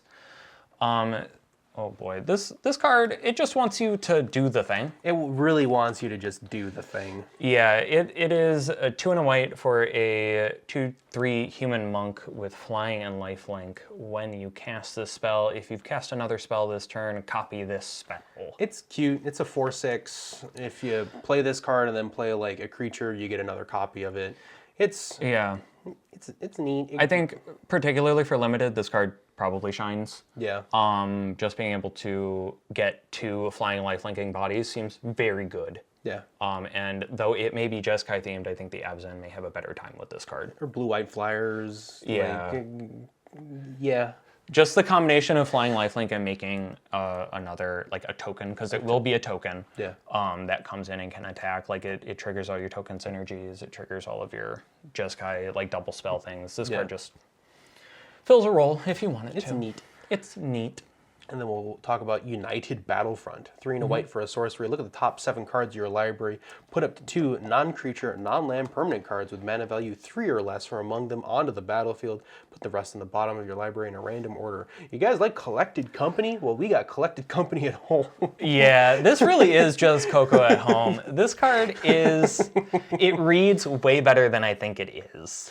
Yeah, I think it's a lot harder to set up than collected I agree. company. And I think when you're looking at this card for a deck, you really need to know how many things you can hit off of this, because it is very specific. Non-creature, non-land. Yeah. So you're hitting enchantments and artifacts for the most part. Yeah. Planeswalkers, maybe. Oh if you're yeah, in a you super- can if you're in hit, a well, Planeswalker with mana value 3 or less, you can hit the Tibalt. That's 2 mana. If you're in Bant, you could hit Oko. Yeah, it's like, you have to really want, I think like mono white artifact decks love this card. Yeah. I think it's great in that. But if you're looking for just like mono white Coco, I don't think this is it.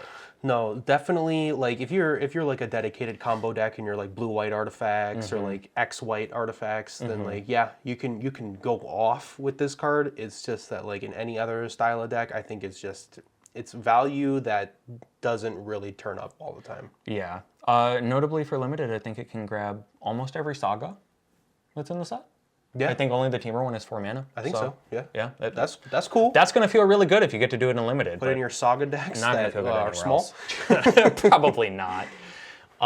Moving right along, something that will go in way more decks than United Battlefront, and something that United Battlefront wish it could hit, is Voice of Victory. 1 and a white for a 1/3 human bard with mobilize 2. So when it attacks, you'll make 2 warrior tokens. It says your opponents can't cast spells during your turn. Woo! Hey, we like those effects. We like grand abolishers here. Yeah, it isn't, it doesn't shut off abilities, but it does shut off their spells. Yeah. So it is a kind of a don't touch me. Obviously, if you have somebody that plays Yawgmoth, Huh? not going to turn that one off, but Just being able to turn off spells and then having it be a 1/3 body with mobilize 2, like it could attack. I'll probably never attack with this card. No. Because that line of text is gravy. Yeah, it's nice that it's a 1/3. It is nice that it is a 1/3. Got a big butt for the butt stack and has relevant text for everything else. If you want to maximize on Grand Abolisher type effects, it's an auto include. Good card. Good card. So next I want to talk about an uncommon again. Starry-Eyed Skyrider. It's 2 and a white for a 1/3 human scout, even though there's a dragon in the art. Correct. He's riding the dragon. Has flying. They're riding the dragon.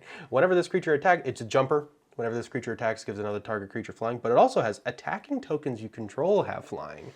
Yeah. Ooh-wee. This is really interesting. It's kind of... I thought it was like a callback to Abzan Falconer. Oh. But it's really not. It's like Abzan Falconer for Mardu. Yeah. Almost. Yeah. Yeah, this card's just good. It talks about attacking tokens. If you're in a white X deck and you care about tokens, I think you're at least looking at this card for your deck because it gives them all evasion. It goes crazy with the one that gives them Death Touch that we talked about in Mardu earlier. So if you're in Mardu tokens, you can give your tokens flying, first strike, and flying and Death Touch. You know where I'm going to put this? Yeah. Oketra. Ooh, yeah, the 4/4 flyers. vigilance. Yeah. Also, whenever you attack, jump your double striking Oketra. Ooh, that's going to be that's creamy. pretty good. Yeah, I think that card is very good. Yeah. Another good card, probably, maybe, we'll see, is Duty Beyond Death. And that is 1 and a white for an instant. As an additional cost to cast this spell, sacrifice a creature. Creatures you control gain indestructible until end of turn. Put a +1/+1 counter on each creature you control.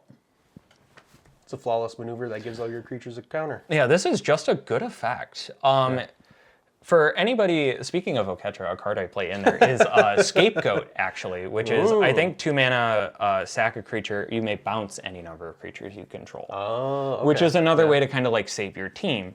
So Duty Beyond Death is kind of like Scapegoat mixed with Unbreakable formation. Yeah. Except you don't have to cast it during your main phase, and it's a mana cheaper. Yeah, I think the card's just good. It's I think it's very much a sleeper. It's an uncommon as well, so I think it's flying under the radar right now. I agree. I also don't think that sacrificing a creature is a real cost for this. No, especially not in decks that have white in them. Yeah, sacrifice your Spirited Companion or your Knight of the White Orchid and save the rest of your team. This card seems gas. Yeah, or your Solemn Simulacrum. For sure. Yeah.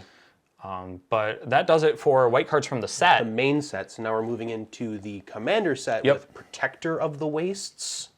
And Protector of the Wastes is 4 white for a 5/5 dragon with flying. When this creature enters or becomes monstrous, exile up to 2 target artifacts and/or enchantments controlled by different players, and you can pay 4 and a white for Monstrosity 3. If this creature is a monstrous, put 3 +1/+1 counters on it, and it becomes monstrous. Yep. This is like Angel of Ruin at home, but it's a dragon. Doesn't have plane cycling, but does have monstrous. So it becomes a 8/8 if you monstrous it, and then you exile up to 4 things from different opponents. This card's a little confusing to me because I'm not really sure what deck it wants to be in. I don't think it cares that it's a dragon.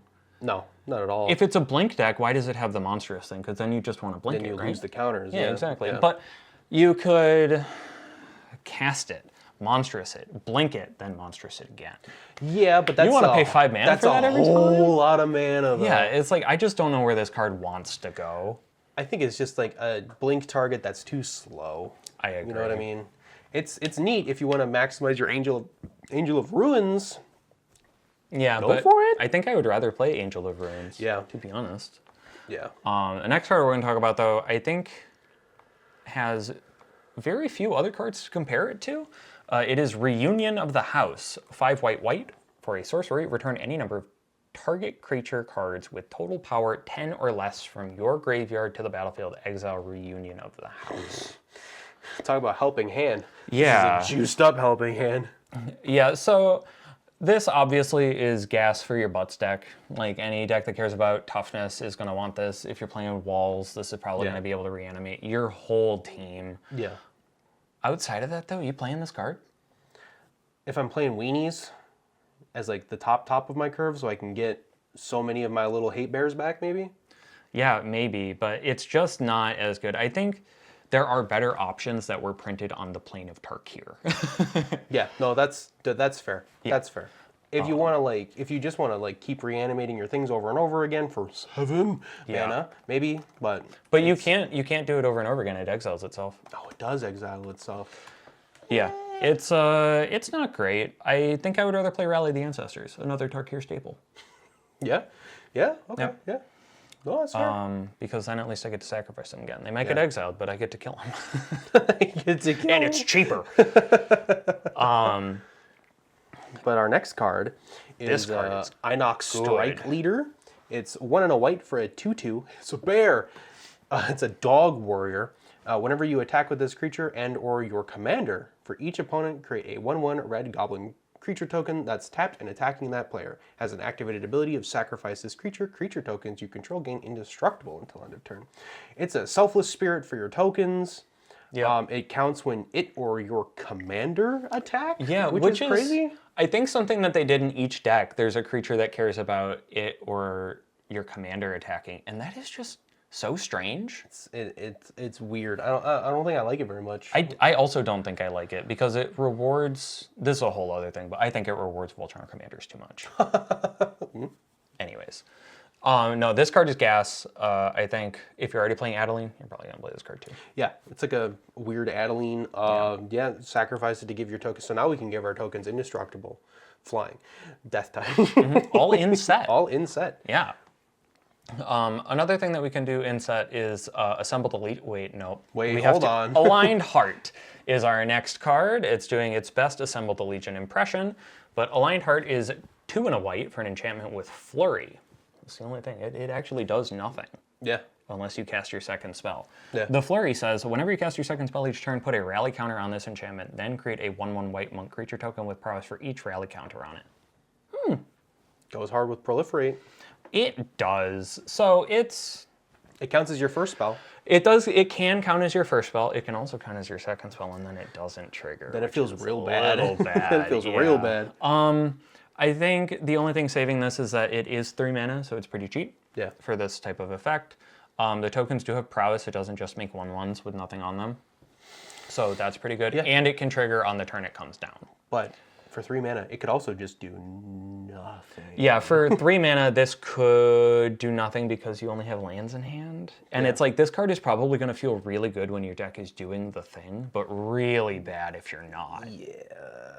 Aligned Heart might need to stay at home. Yeah, Assemble the Legion will always assemble the Legion. Yeah, it will always get you the soldiers. Aligned Heart, if you sputter, so does it.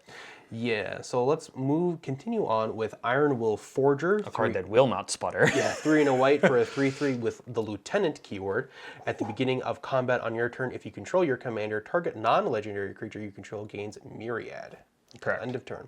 And that, again, goes busted 8 ways from Sunday, giving creatures that didn't intend to have Myriad. Yep. The cards we mentioned before, like Inferno Titans and Masters of Cruelty and insane attack triggers like Virtus the Veiled. Yep. You know? So, well, you can't do Virtus because this does say non-legendary. Yeah. But this is an effect that we have seen in White and Boros specifically, but it has gotten cheaper almost every time it showed up. Oh, yeah? So in Commander Legends Baldur's Gate, we had Duke Older Ravengard, which was 6 mana. It did almost the exact same thing. And then, I don't know if it was the same set, maybe a set after, we had Legion Loyalty, which was 8 mana. Ooh. Also reprinted in that Precon. It's either 8 or 6. And now we get an effect like this at 4. At 4. On a creature. Attached to a 3/3. Yeah, now, granted, it does have Lieutenant, but it can also target itself. Oh, yeah. So it'll never be dead. You can always Myriad it as a 3/3, right? As long as you have your commander, the Lieutenant thing can still target its own thing. So at the very least, it's a 3/3 with Lieutenant and Myriad. Seems good. And if this effect keeps getting cheaper... Yeah, I'll assume we get 1 minute. No, not 1 mana, not 1 mana. So to round out White from the commander set. And boy, what a card to round it out on. Yeah. We have Tempest Technique. Whew. What do you think this card does? Tempest Technique. I know what it does. Storm? Yeah, look at Storm. This card has Storm. So it's a 3 and a white for an enchantment aura with Storm. Huh? So you can choose new targets for the copies. Yep. So enchant creature you control, enchanted creature gets +1/+1. For each enchantment you control. Whoa, this is... Oh, yeah. Yeah, this is Mask of the Ancients with like Storm on it. All that glitters, but it only counts enchantments. Yeah. Yeah. For each enchantment you control, not enchantment aura. So it counts all of your non-aura enchantments as well, all of your enchantment creatures. So yeah, if you're in Enchantress, this is insane. If you're in auras, also insane. Yeah. Also, of note, we did say that Storm, you know, they could target other things. They don't have to. They don't have to. You can make one guy they don't have to. insanely big. Yeah. It is not required. Yeah, this card's gas. It comes in the Jeskai Precon. I don't think it belongs there. I think it belongs in an Enchantress deck. This is definitely, most of the 3-color commander decks are like pick apart because there are 3 or 4 different themes mushed together. Yep. But that concludes white. So now we're on to blue in the main set, and we're going to start off with Naga Fleshcrafter. Ooh, what a card. 3 and a blue for a 0/0 Snake Shapeshifter. You may have this creature enter as a copy of any creature on the battlefield, and it has renew for 2 and a blue. So exile this card from your graveyard, put a +1/+1 counter on target non-legendary creature you control. Each other creature you control becomes a copy of that creature until end of turn, activate only as a sorcery. Brother, you want to talk about, like, this is Phyrexian Metamorph that went to the gym. This man is juiced. This card is crazy. Crazy. So 4 mana is already a good rate for a clone. Yeah. Clones with stuff afterwards, almost unheard of. Yeah, no. Clones that get value once they're gone. Yeah. So not only does it get value after it's gone, but it gets good value. So this renewability, it's rare to find, but it is something that blue can do. It's kind of like a Brutaclad effect. Is what I know it as. It's like, hey, make you one thing this, and then everything is that. It's also seen on Guardian Augmenter. I think the backside of that echoing equation is this exact line of text. But the renewability is just insane. Yeah. Yeah, no, that's crazy. To turn your whole team, and then to turn your whole team into target non-legendary creature you control, that, like, there's got to be something crazy that happens there. Oh, well, I mean, even just in set, like if you want to turn all of your, I don't know, monk tokens into actual, like, flyers with lifelink. Yeah, yeah. Or the double striker prowess that's in the set, or any of the non-legendary dragons. A dragon, yeah, any of the non-legendary dragons. Seems pretty good. You're good getting, like, you can also target your opponent's thing with the first ability. No, this card is great. It's 4 mana, so it fits into all of the Garuda decks that you want it to fit into. Ooh, no, wait, hold on. So it does that as well. This card. Yeah, no, card's insane.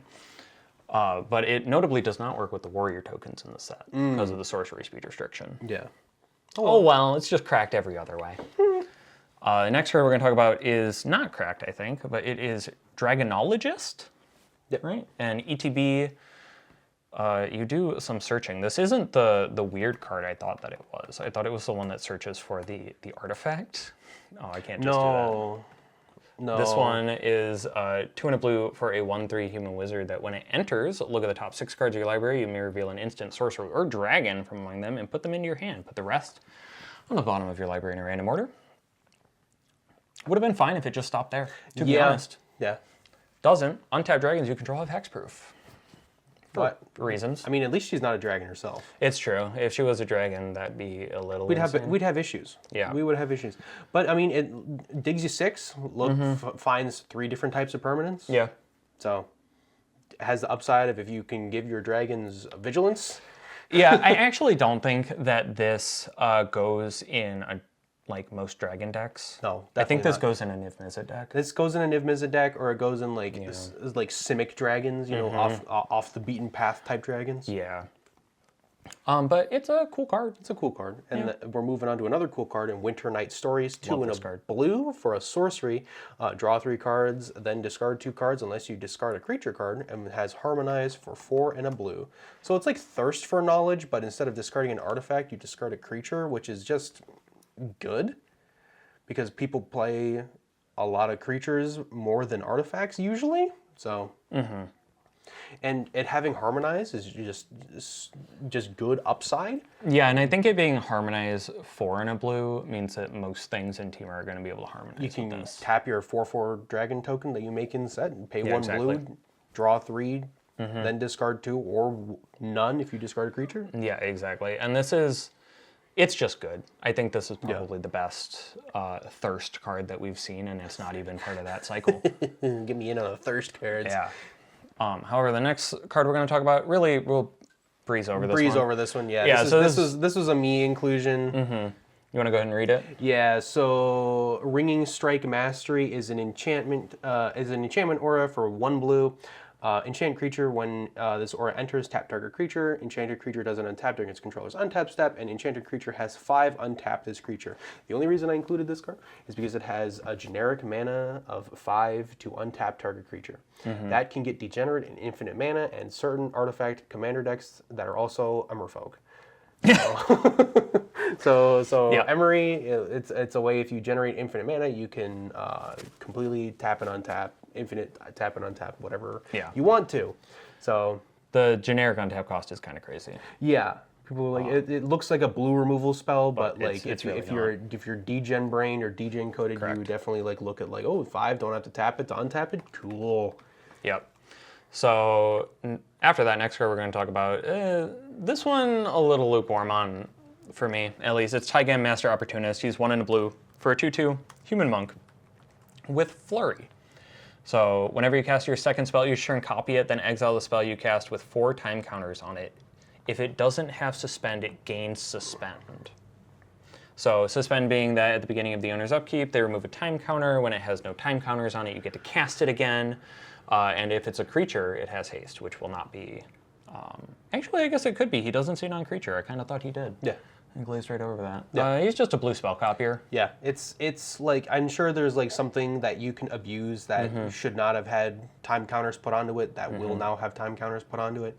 So I don't know. He seems really underwhelming, but I mean, probably someone's gonna figure out some way to break it. Yeah. But even then, even if you're doing it fair, it is just like mono blue spell slinger. I mean, there's Talrand, so.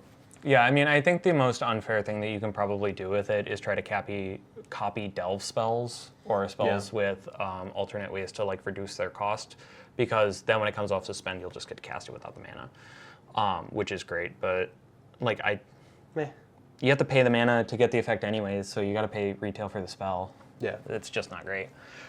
Yeah, so like medium to low all around. Yeah. So our next card is Meringue River Regent. Meringue River Regent is 4 blue for a 6/7 with an Omen ability. Its Omen ability is Coil and Catch for 3 in a blue. It is an instant, and draw 3 cards, then discard a card. And for the creature side, it is a 6/7 with a flying, and when this creature enters, return up to 2 other target non-land permanents to their owner's hands. I got opinions about Omen. Omen. I mean, we talk about the meme in Commander is you play your fetch lands, you play all the off-color fetches because it's deck thinning. This is deck thickening. Yeah, it is. This is deck thickening. If I cast this for my Omen, I am shuffling this thing in again. People are like, oh, you get to cast the Omen spell again. I mean, is that good? Do I want that? Yeah, you want to pay 4 mana for this effect again? Again? Yeah, I mean, there's only, like, the green one is probably the best one that you could do for that, but I think Meringue River Regent and the ilk of most of the other Omen dragons are just a little bit overcosted. Yeah. However, something that is also probably overcosted, this card's weird. This next one we're going to talk about. Yeah. Stillness in Motion. So this is 2 in a blue for an enchantment. 1 in a blue for an enchantment. At the beginning of your upkeep, mill 3. Then if your library has no cards in it, exile this enchantment and put 5 cards from your graveyard on top of your library in any order. Huh? Blue Doomsday? Yeah. Doomsday? It reads a lot like Blue Doomsday, but I think the way that this card is actually going to play is it's better Search for Azcanta. Yeah. In the decks that want it. Yeah. Against Blue Self-Mill. That's about it. It's weird. It's a meme. It feels like a meme card that like, ooh, I'm going to cast my Doomsday. Just wait for me to get through my entire deck. Yeah. I mean, it's good that it's an upkeep trigger to do that, but in blue, if you have no cards in your library, you can probably just win the game. Yeah. Instead of doing this rigmarole. You don't need the Doomsday. You got Labman. You got Jace. Exactly. You got Thassa's Oracles in there. So yeah, there's probably a degen combo with it, but Let's move on to Ambling Storm Shell. A Boy. 3 blue for a 5/9 turtle with Ward 2. another callback. Yeah. And whenever this creature attacks, put 3 stun counters on it and draw 3 cards. And whenever you cast a turtle spell, untap this creature? What spell? Turtle spell? Turtle spell. Yeah, a callback from original Tarkir. Ward 2, I mean, it draws 3 cards. If you can figure out a way to give it vigilance. Well, first of all, it's a 5-mana 5/9. It is a 5-mana 5/9, yeah. That's crazy. Yeah. In set, if you're not going to be attacking with this thing, I think it harmonizes with everything. Yeah. Pretty good. Yeah, pretty good. But if you are going to be attacking with it, if you can find a way to give it vigilance, You just draw you 3 just draw 3 you cards just draw every 3 cards. Yeah, draw 3 cards every attack step. Yeah, if you can get rid of counters on it. Then you can do the same thing, but with a lot more effort. Yeah, a lot more effort. Yeah, vigilance is probably a lot easier. Power to get rid of this Conduit, thing. if you're in Sultai, Galissa Sun Slayer, Yeah. Render Inert is still in blue, Falco Spara if you're in Bant, Yep. or just give it vigilance. Yeah. Desperately find a way to give it vigilance. Yeah, it's a cool card. It's a nice throwback, and honestly, I hope it's a throw forward. I hope we get a Turtle Matters commander soon. Yeah, there's that one Sultai one, but he doesn't care about turtles. Nah. Next, before we go into the commander cards, speaking of harmonizing with things, an honorable mention is Snowmelt Stag. It's a 2/5 vigilant body that on your turn is a 5/2. So it still has vigilance on your turn. If you'd like to attack with it, go for it. If not, you can just harmonize with everything. I think this card is going to be the easiest way to harmonize in Temur colors. Yeah. And I don't think that a lot of people are going to pick up on that. No, But definitely not. if you're in pre-release, do that. Let's Seems move on to the commander set, Yep. where we're talking about our first card, Adaptive Training Post. What a weird card. 2 and a blue for an artifact. Whenever you cast an instant or sorcery spell, if this artifact has fewer than 3 charge counters on it, put a charge counter on it. And it has the activated ability of remove a 3 charge counter from this artifact. When you next cast an instant or sorcery spell, copy it. You may choose new targets for the copy. It's just mono blue copy. Yeah, it's more copying support for the commander set. It's a really cool card though, and I do think that with like a proliferate spell and like Displacer Kitten, you're getting really close to this being just copy every spell you ever cast. But blue is pretty good for proliferate. It reminds me a lot of Runaway Steamkin, but in Ooh, blue. yeah. Very similar with the remove 3, do a thing. Yeah. But yeah, obviously it's got counters. Proliferate's going to be juice, but other than that, just put it in your Spell Slinger. Next card we're going to talk about is Deceptive Frostkite. Oh yeah, it's right there. Look at that. Blue for a 1/1. Flying Dragon, maybe the cheapest dragon in the set. In the combined, commander commander set for sure. Yeah. You may have this creature enter as a copy of a dragon creature you control with power 4 or greater, except... Enter as a copy of a creature you control with power 4 or greater, except it's a dragon in addition to its other types, and has flying. So it's a 2/2 copy. Yeah, let's gas. Yeah. It's a 2 blue copy. Yeah. Something. Make something a 4/4 flyer. Probably very good. Yeah. I can think if you're in playing the right deck. Phyrexian Metamorph, I think you want to play this. Yeah, it does say power 4 or greater, but that's not really a limitation in Temur. It's also not really a limitation In Dragons. in any deck that would care about copying creatures. Yeah, I think so. Yeah. You can copy the next one I'll talk about. Diviner of Mist is 4 and a blue for a 4/5 dragon with flying. And whenever this creature attacks mill 4 cards, you may cast an instant or sorcery spell from your graveyard with mana value 4 or less without paying its mana cost. If the spell would be put in your graveyard, exile it instead. What a card. Yeah, It's usually really weird. It's usually 3, 4. I don't know what like the juice is at 4. You know what I mean? Yeah, and it is a instant and sorcery. It doesn't give stuff flashback, but you have to cast the spell as part of the attack trigger resolving, right? So you cast it during combat? Yes. That's I think so. interesting. Yeah, it's definitely like get value for your 4 mana. I mean, mill spells are kind of 4 mana. I mean, Reanimate spells are kind of 4 mana. The cheap ones are cheaper than that. yeah. I don't really know what the juice is with this, but I'm sure somebody will find it. It's kind of like Shiko, but kind of not. Yeah, it's kind of reminiscent of like the card reconnaissance or mission briefing, but that one you surveil first. Yeah. So it's definitely like the blue like copies a certain thing in your bin. So we'll see if anyone can break. Yeah, the fact that it exiles means you probably can't loop with it, so Yeah. That's for the best, almost certainly.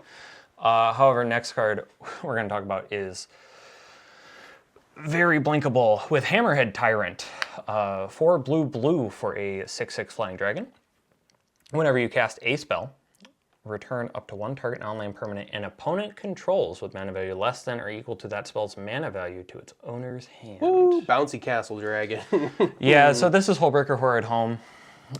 It'll do a lot of the same things Hullbreaker Horror will do in your casual pods, but it will not go infinite with Soul Ring and other mana positive artifacts. Yeah. Because it does stipulate that you have to hit something your opponent controls. Yeah. This is probably just good enough in low color blue dragon decks. Yeah. Oh yeah. Oh yeah. And that's all it needs to be. True. Sick art. Oh yeah. Oh, it's great. That's all I got to say about The next we're talking about Transcendent Dragon. It is 4 blue for a 4/3 flash flyer dragon. When this creature enters if you cast it, counter target spell. If that spell is countered this way, exile it instead of putting it into its owner's graveyard. Then you may cast it without paying its mana cost. Hey, it's Spelljack attached to a 4/3 flash flyer. Yep, we've been here before. They're putting spell effects on bodies these days. That's crazy. Yeah, Spelljack can be a kick in the teeth, and to put it on a 4/3 flash dragon is just insult to injury to whoever you're spelljacking. Does it go in flash flyers? I think so. Yeah. I'd say so. Yeah, it's pretty gross. No, I think the card's pretty cool. Yeah. But dragons, again, did not need that. Yeah. However, the next card we're talking about is another dragon that doesn't care about being a dragon. It's Voracious Bibliophile, 3 and a blue for a 3/3 flying vigilance dragon that says whenever you cast a spell with 1 or more targets, draw that many cards. Ooh. Now that's a lot of cards. That's a lot of cards. So this hits like a type of spell that is near and dear to my heart. This is like a charms card, right? So you're going to cast your Mystic Confluence, you're going to cast your cryptic commands, and you're going to draw a card for each mode that targets something different. Yeah. Like that is just gas. Yeah. Even on its floor, it's just like 1 for 1. Like your removal is also drawing you a card. Yeah. That's crazy. That's all it really needs to do. To like Wavebreak Himbo Camp, already a good card. Yeah. Right. If your removal can do more than that, great. But you do have to build around it. Like your Soul Shatters are not going to hit. Yeah. But might put it in. What's his name? Zevlor? Oh, That'd be pretty gross. Yeah. Yes, sir. But, and then Hinata Dawnground. Yeah. You know who you are. Yeah, you sickos. Yeah. We have to mention that one. So now that we're done with all of the blue cards from the Commander decks, we can move into black. So the first black card from the set is going to be most of the Mardu and Sultai cards. Exciting, exciting. Our first card is Avenger of the Fallen, though. So for 2 and a black, you get a Human Warrior, 2/4, pretty good. Death Touch, even better. Mobilize X, where X is the number of creature cards in your graveyard. This card seems insane. That's kind of crazy. Yeah, I think in Limited it's going to be great. I think in Commander, that's where people are really looking at it, because that X can get very large. Especially in a self-mill style deck. Yeah, in self-mill. Insane. That's going to be nuts. It is probably the best mobilized creature in the set if you're in any sort of sacrifice. Yeah. Paired up with like a Blood Artist, you sacrifice all the dudes, and you just dome people out for 10? Yeah. 5? What is the lowest you're happy with? Probably like 5, right? From this card, I think the lowest I'd be happy with is 4. 4 creatures in the bin. I'm probably attacking with it, so I'm attacking with 5 creatures. That's fantastic. It's a 3 or a 2/3 with Death Touch. It's a great attacker. Not including all the keywords from just in set that you can be giving your tokens. Yeah. No. Definitely a good card. Card's insane. I think, look that card up because it doesn't care about warriors. It just makes them. Yeah. And next we're going to be talking about Sidisi, Regent of the Mire. It is 1 and a black for a 1/3 legendary creature, Zombie Snake Warlock. It's an outlaw. Has an ability with tap, sacrifice a creature you control with mana value X other than Sidisi. Return target creature card with mana value X +1 from your graveyard to the battlefield. Activate only as a sorcery. So a weird, It's graveyard pod. Yeah, graveyard pod. Yeah, graveyard pod. Yeah. Sort of. It's like a dumpster pod. Dumpster pod. It's the birthing dumpster? Wait. Maybe not that one. No, not the birthing. Oh God. Yeah, no, not that one. Yeah, I mean, it's a cool commander. It's cheap. Yeah, 2 mana is pretty good. It's a 1/3, gets down early. Usually Siddiqis can sacrifice themselves, so they make sure that this Siddiqi can't sacrifice herself. Correct. Yeah, it's pretty cool, but like how many times can you like pod out of a reassembling skeleton before it gets old? I don't know. This card reads a lot to me like Vanifar. Evolved Enigma, where it's like you're gonna run through the same lines every game. You're gonna through one spell, you're gonna put half your deck into your bin, and then you're gonna activate Siddiqi and go up the chain and then figure out how to do it. But as a card in the 99, pretty neat. Pretty neat. Yeah. I think it's a very cool effect. Yeah. Speaking of cool effects, though, this next card I think has got a lot of buzz around spoiler season because it just does something that we don't see very often. It is the Sib-Sig Ceremony. Yeah. Black for a legendary enchantment. Creature spells you cast 2 less to cast. Surely that's too good to be true, and it's because it is. Yeah. Whenever a creature you control enters, if you cast it, destroy that creature, then create a 2/2 black zombie druid creature token. Surely you can't bust this wide open, right? Yeah, a couple of mirror retrievers can do that for you. Yeah, so almost instantly, the fact that it is generic creature spell, like cost reduction, this card's insane. Yeah. There's already people have already found the breakage for infinite zombies. Yep. It's mirror retriever before the ceremony, Foundry Inspector already in play, and then Junk Diver already in the bin. So you can that is just infinite Junk Diver mirror retriever loop that gets you infinite zombies. Yeah, card is really, I would say that you have a hard job to justify playing this card fairly. Yeah. Oh yeah. This card is just meant to be kind of abused and built around. It's better Heartless Summonings. If you know Heartless Summonings loops, this just makes it easier. And last thing to say on it is that it's pretty good with Blitz. Yeah. Like if you're playing Blitz. Yeah. Y'all remember Blitz? Yeah, and you don't actually care about the attack trigger and you just want to draw the card and have the creature in your bin, like this is really good for Blitz. Yeah. Toolbox Torre really looking good with this card, the Sib-Sig Ceremony. For sure. Yeah. Let's talk about boy. probably my favorite card, or like one of my favorite cards. It's not a dragon. Yeah, it's not a dragon, but it's a demon. It's Rot Curse Rakshasa. It is 1 and a black for a 5/5 demon. Crazy. With trample and decayed. For a reminder, decayed says that this creature can't block, and when it attacks, sacrifice it at the end of combat. But it also has renew, so you can pay X black, exile this card from your graveyard, put a decayed counter on each of up to X target creatures, activate only as a sorcery. I love this card. Yeah, this super card, cool. It is a cheap demon that fills the curve. It can swing in and still get reach from the graveyard. It is amazing. It is like in Bellacore, in just mono black demons, in the speed demon. It's just something that gives demons that extra reach forward, even after it's long been dead. And that renewability, I think, works really well with Goad. Yeah. Oh, yeah. Yeah. From the bin, like Carter specifically, I think would really enjoy this. Being able to pick your opponent's creatures to die when they're goaded is pretty good and very thematic for a demon, I think. Yeah, I like this card a lot. I'm definitely going to be jamming it in all of my like black demon style decks. So I think this card is one to look out for. For sure. I think it's really cool that they're printing cards with downsides like that too. Yeah. You don't see a lot of that. Yeah. Especially when every card has upside nowadays. Yeah, for real. But the next card we're going to talk about, speaking of upside, is Scavenger Regent. This is 3 and a black for a 4/4 dragon with flying and ward, discard a card. Now, where's the upside, you might be asking? It also has Omen, Exude Toxin for X black. Each non-dragon creature gets -X until end of turn. And then it gets shuffled back into your library. Oh boy. It's a repeatable board wipe with deck thickening. Yeah, so we don't... I'm not going to mince words. One-sided board wipe's pretty good. It's pretty good. Especially in one that's only 1 pip, so you can play it in any one of your dragon decks that include black in it. So it's great. Even just by itself, like it's good. Flying ward discard a card is a cost for some decks. Yeah, it is. You know, to target. Yeah. I think that the Omen is probably better than the body. Yeah. You're not playing it for the body, but the fact that you can use it for either, a blocker, mass reanimation target, if you get this off a living death, you're not going to be upset, No. basically. No, 100% not. I think card's pretty And good. then you can just shuffle in your Toxic Deluge style effect. Oh, yeah, absolutely. And hopefully cast it again. Yeah, what's better than a game with 1 Toxic Deluge that doesn't hit dragons? 2 Toxic Deluges that doesn't hit dragons. Ooh, that'll feel so good. Yeah, honestly. All right, so our next card. So we're moving on to the Commander set, and our first card is going to be Bone Devourer.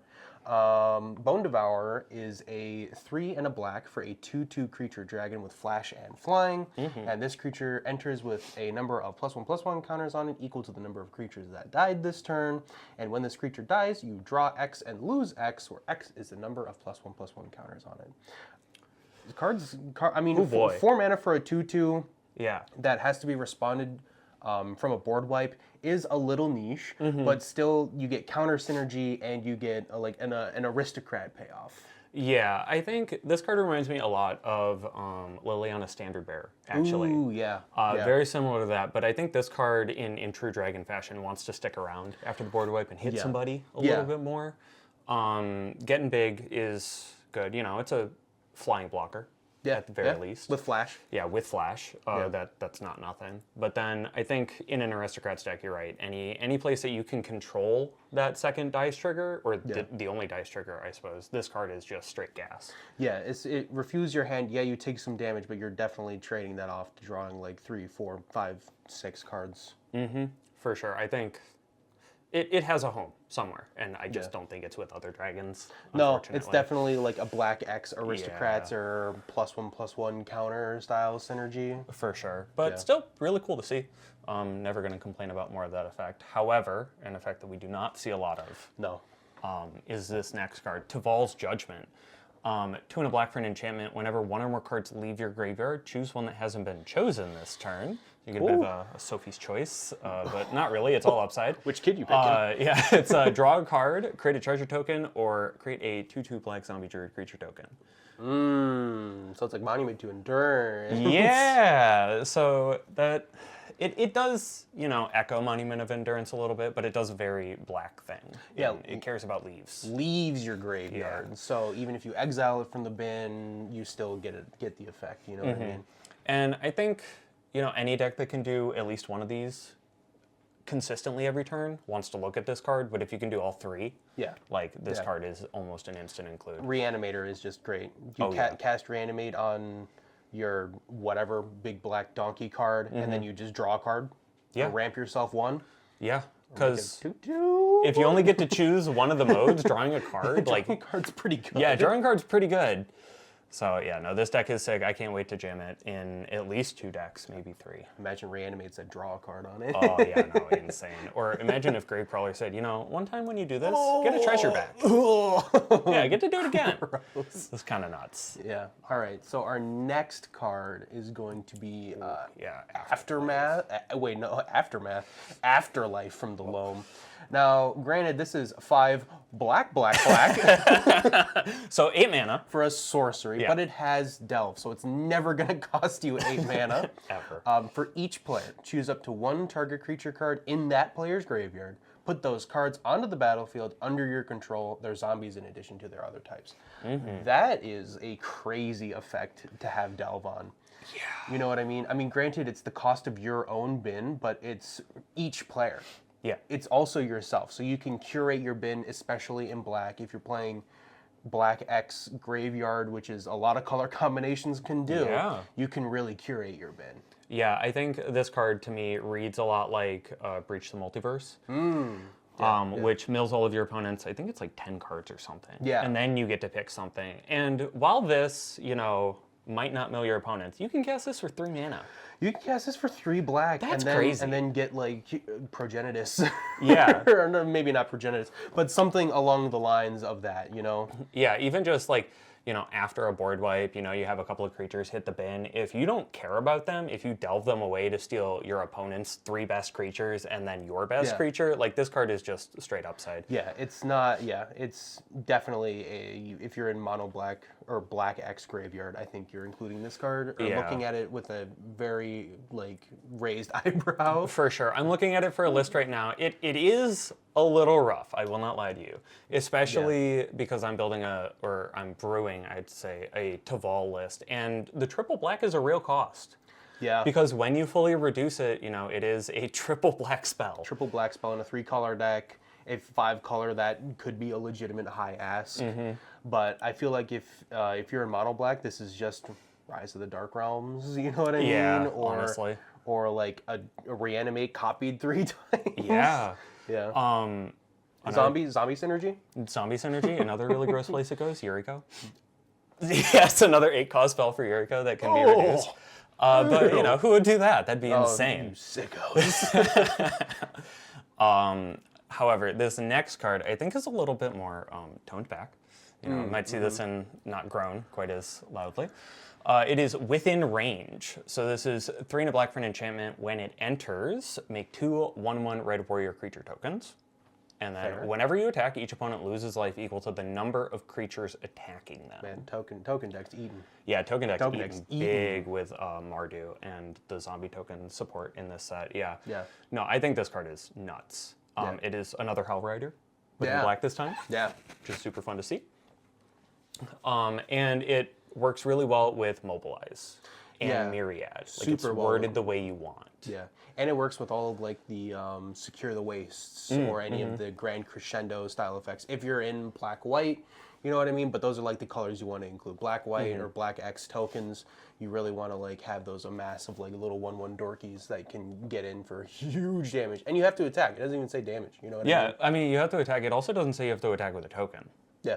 So you can trigger this with anything if you'd like. Because, Myriad decks need to attack with non-token creatures and then create a bunch of tokens. So this still triggering off of that is just...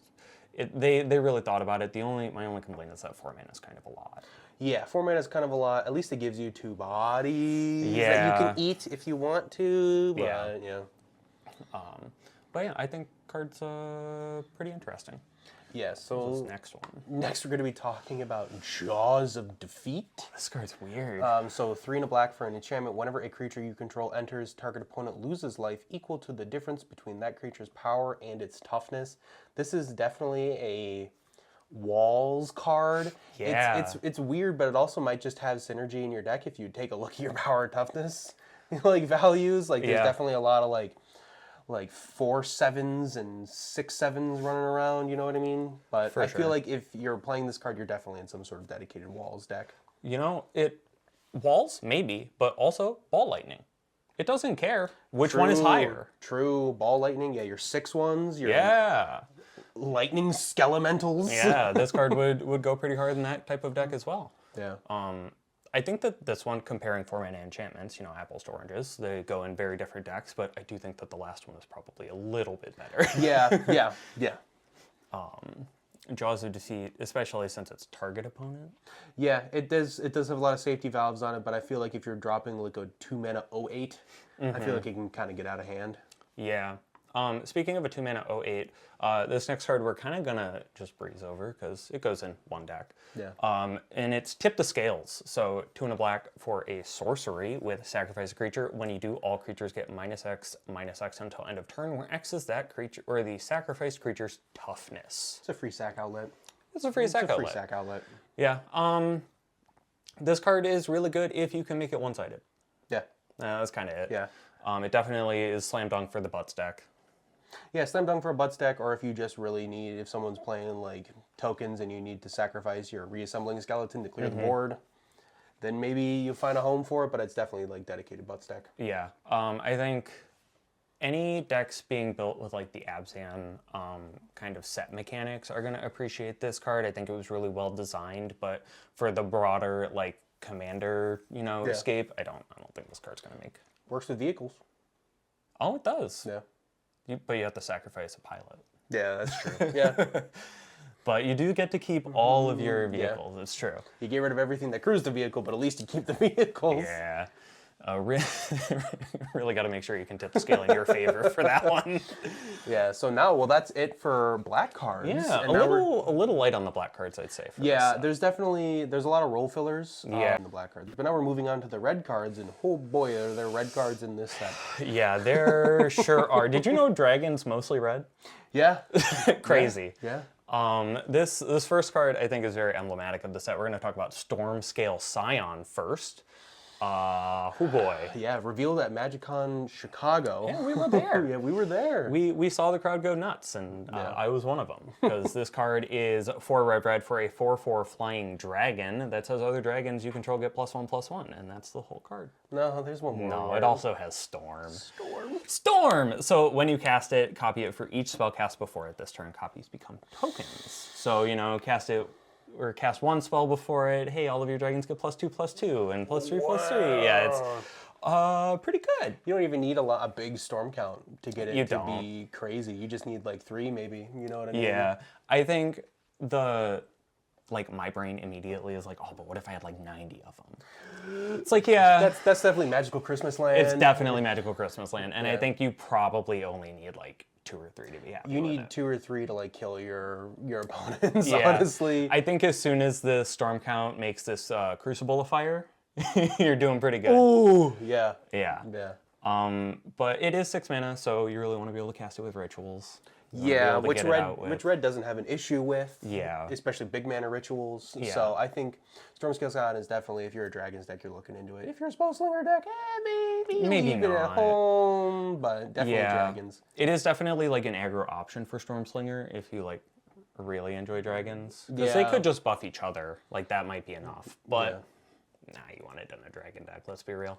Talk about dragon decks. The next card we're talking about is Dracogenesis. So Dracogenesis is 6 red for an enchantment that reads, you may cast your dragon spells without paying their mana costs. Hey, this card sounds familiar. Yeah, it sure does. It's Rooftop Storm, but instead of zombies, it's dragons. Zombies, a lot lower on the curve than dragons. For sure. Yeah, no, this card's insane. It allows you to vomit out your hand. It allows you to play whatever you search for with Tiamat, and allows you to play Tiamat for free out of the command zone. Yeah, notably it is worded a little different from Omniscience, and it just says that you can cast dragon spells without paying. Not from your hand. Not from your hand. No other restrictions, just you can cast dragon spells. Miram. Yeah, Miram or Dragon.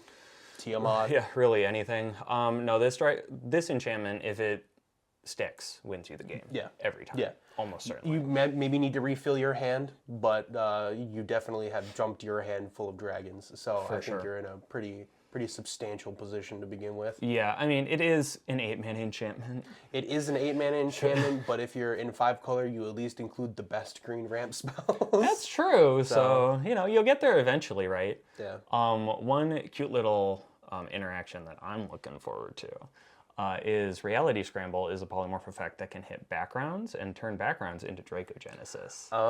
Ooh. Yeah, so in my Ganax deck, Reality Scramble just says target permanent, reveal until you hit one that shares a type. So you only run Dracogenesis as your only enchantment? That and like Kindred Discovery, 50-50. Okay. 50-50 you say. Yeah, it seems like I'm winning on either end of that coin, so for any Ganax enjoyers, try it. A lot of fun. Yeah. But the next card we're going to talk about is also a bunch of fun for some dragon enjoyers. It's definitely a if you're looking for like the lore side of your dragon decks. Yeah, personally I think I like Lathless better, but it's Sarkhan Dragon Ascendant. For 1 in red, you get a legendary creature human druid. He's a 2/2 this time. He's a bear. He's a bear.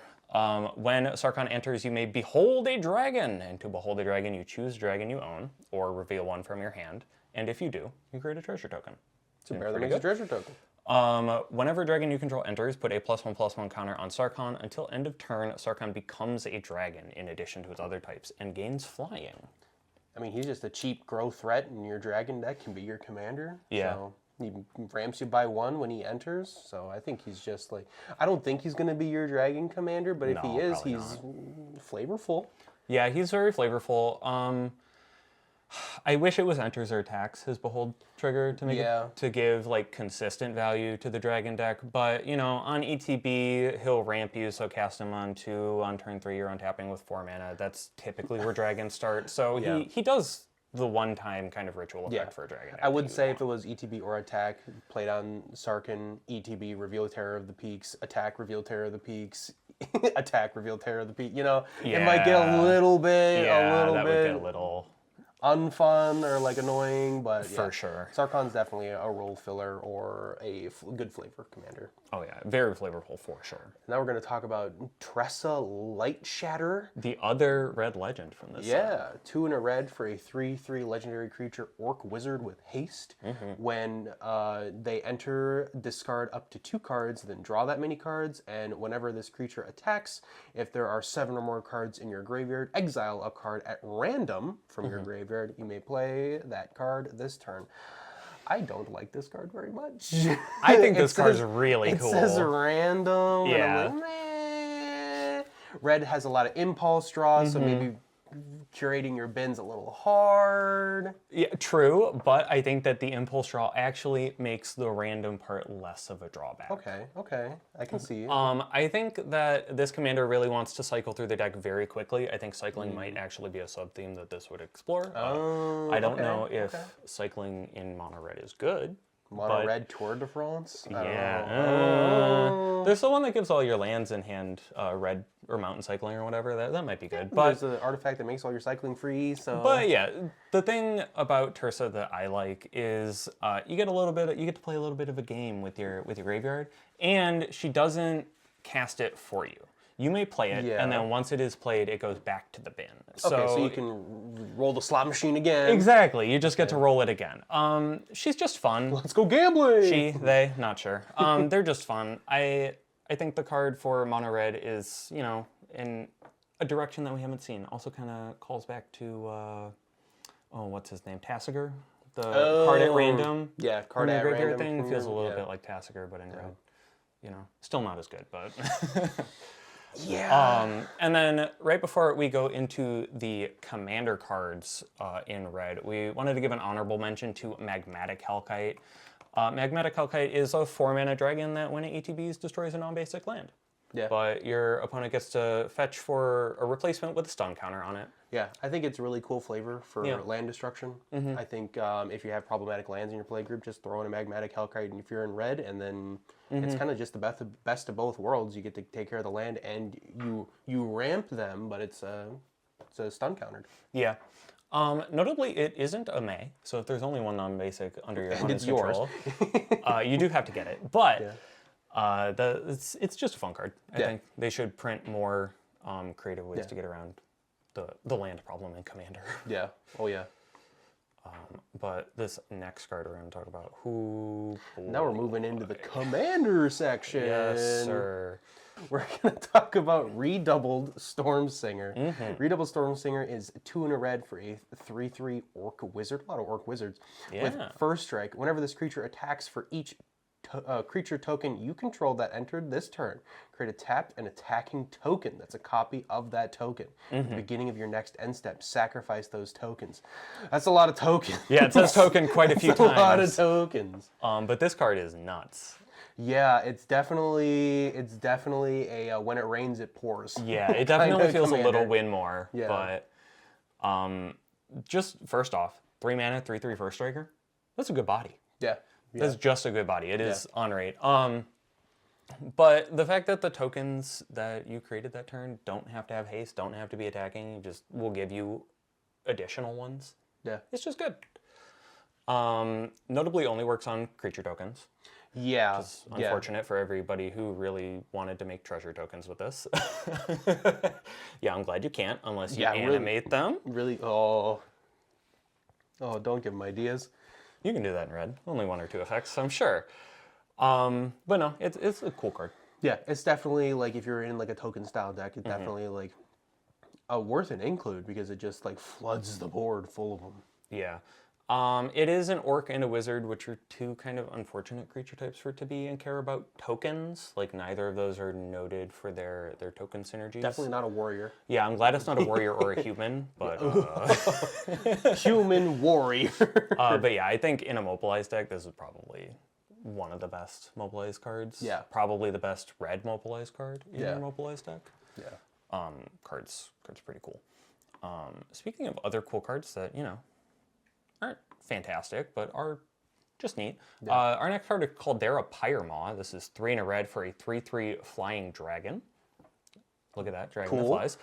Whenever you cast an instant or sorcery spell, put a +1/+1 counter on this creature. Then this creature deals damage equal to its power to target opponent. Yeah.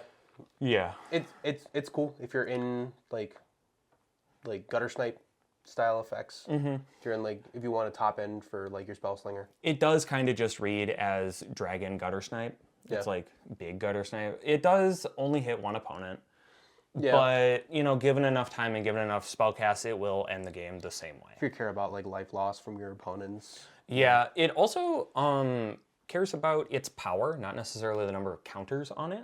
Yeah. So, you know, if you're just in a powers matter, this thing will grow over time. And then if you cast your removal spell, it could dome someone for 5, 6. The stray +1/+1 counter you might put on exactly. it. So, yeah. Card seems like it's worth a look for spellslinger decks. Medium and non-spellslinger decks. Yeah, it is definitely a 5-mana dragon in your spellslinger deck, so weigh it carefully. Yeah, but next we're going to talk about Goldlust Triad. 4 and a red for a 4/3 dragon with flying. Who would have thought? And Myriad, and whenever this creature deals combat damage to a player, create a treasure token. That's just good. Yeah. It having Myriad is nuts. Yeah, that's 3 treasure. Yeah, if all of them connect every combat, that is 3 treasure. That's 3 treasure. Yeah, it will refund itself in 2 successful attacks. Yeah. It also, you know, has dragons going at your opponents. They aren't declared attacking, so if you have any attack triggers, it won't trigger that. But damage still happens if they're unblocked, and it will still be dealt by a dragon. It still makes dragons too. Yeah. So. No, this card, Myriad is like one of my favorite mechanics. I just like the token attackers. It's cool. This card being a dragon seems a little absurd. Goes hard in Ganax specifically. I think it goes hard in any dragon. Yeah, this is just, you know, dragons that care about power entering the battlefield are going to love this card. Which is like what's that enchantment? Dragon. What's that dragon enchantment? Dragon Tempest? Yeah, Dragon Tempest. Whew. Dragon Tempest with this is sweet. Yep. Yeah, it does everything most ETB dragon decks want to do. Yeah. That's all it needs. This is all it needs to do. Speaking of more things that dragon decks want to do. Or need, this next card does it all. Yeah. It is Thundermane Dragon, 3 and a red for a 4/4 flying dragon. Look at that. Who would have thought of flies? Yep. You may look at the top card of your library anytime. Woo! We love that text. Love that text. It also says you may cast creature spells with power 4 or greater from the top of your library. Huh? And then it also says if you do that, it gains haste until end of turn. Huh? Yeah. This is the only dragon in the set, I'm pretty sure. It's insane. Yeah, it is like the perfect mana cost. It's like the perfect power toughness you want for a 4 power up deck. It gives you an extra card in your hand, and you can cast it, and it gives the thing you play with haste. Yeah. Like it's everything you want in like a 4+ power deck. It works like it's definitely Gruul coated with all of your Garruk's Uprising style effects. So yeah, like we've seen this sort of effect in green and blue before, where you can cast off the top if you meet specific requirements, and it looks like the requirement for red is just be big. Just be big, yeah. And dragons do that really well. So this card I think is going to see a lot of play. I would be surprised if this stayed cheap. Yeah. 280 right now? I don't think so. I don't know. We'll see. Another card that might really pop off. Yeah, depending. Dependent on how disgusting it can get is a Zenith Festival. It's X red for a sorcery. Exile the top X cards of your library. You may play them until the end of your next turn with Harmonize X red. Oh yeah. So it's a big impulse that you can get value in early and then harmonize it at the late, and plus you get the boost to the X cost with whatever you use to harmonize it out to get even more cards. For sure. We were just talking about how red has no like shortage of big creatures, and X cost impulse draw is something that a lot of decks are already interested in. Yeah. So just basically having flashback for the same effect in the deck is just like cool, extra consistency for this kind of rare effect. It also sort of calls back to Commune with Lava. Not an instant. Cool callback. It also goes in Prosper. Yeah, honestly. Goes hard in Prosper. We know. Probably also goes in Faldorn. That deck's gross too. But doesn't it go in? Yeah, but honestly, the Harmonize is where it's at, I think. Yeah, you're happy. Even if this is like, even if you like mill it or something happens to it or like it gets countered, you can still harmonize it back for the same mana cost and for a bonus because you're harmonizing it out. Yeah, it's crazy. No, this card's good. If you have an Impulse deck, pick one up. Oh yeah. But that concludes red. It does. Surprisingly, we are through the dragon color. Yeah. Now we're on to green. Oh, the other dragon color. The other dragon color. Yeah, they're all dragon colors. Wait a minute. Yeah, green starting off strong with another card with Harmonize. We're going to talk about Nature's Rhythm now. This card, man. This card. So Nature's Rhythm is X green. For a sorcery, search your library for a creature card with mana value X or less, put it onto the battlefield, then shuffle with Harmonize for X green. It's like Green Sun Zenith. Yeah, this is just Green Sun Zenith, but better. Yeah, doesn't have to be a green creature. You can play it from your graveyard with the added effect of the Harmonize. Yeah. Yeah, it's gross. The combo potential is there. You do need a ton of green mana to do it, though. Yes. Because to cast this and then to harmonize it in the same turn, you need 6 green. Yes. Right. That is a big ask. But even if you do it over 2 turns, 6 green over 2 turns, not that big of a deal. I think the real potential comes with the first tutor target having haste and being able to harmonize right away. Yeah, and then if there's not too many players who are playing instant speed graveyard sniping, so I think this is kind of just free to roll for that combo in particular of the play it, get something with haste, harmonize it out to cast something else if you're playing like Mana Dorks or something like that. For sure. Yeah, no, or just like a Nykthos is in play, so... And yeah, hopefully it's just a good budget alternative. It's only a rare, not a mythic, so... Yeah, so hopefully this can live amongst Green Sun Zenith at a cheaper price. If not, maybe Green Sun Zenith becomes the budget alternative. That would be insane. That would be insane. Modern would be in shambles at that point. Yeah, honestly, but... Whew. No, really cool card. I'm definitely going to try to pick up a copy and slam it. So now we're going to talk about the cards everyone's been clowning on for the entire set previews. Yeah. We're talking about Surrak, Elusive Hunter, 2 and a green for a 4/3 legendary creature, human warrior. This spell can't be countered. Like most Surraks, trample, whenever a creature you control or a creature spell you control becomes the target of a spell or ability an opponent controls, draw a card. You just lose the game if someone targets this with Orcish Bowmasters. Sure do. Lay that out on the table. That is Orcish Bowmasters, probably one of the top cards played in Commander. So be wary of that when you play this Commander. Yep. If Orcish Bowmasters is absent from your play, it's just a green thing that draws you a card when your stuff's countered or interacted with on the stack as well as on the field. So that's not actually that bad.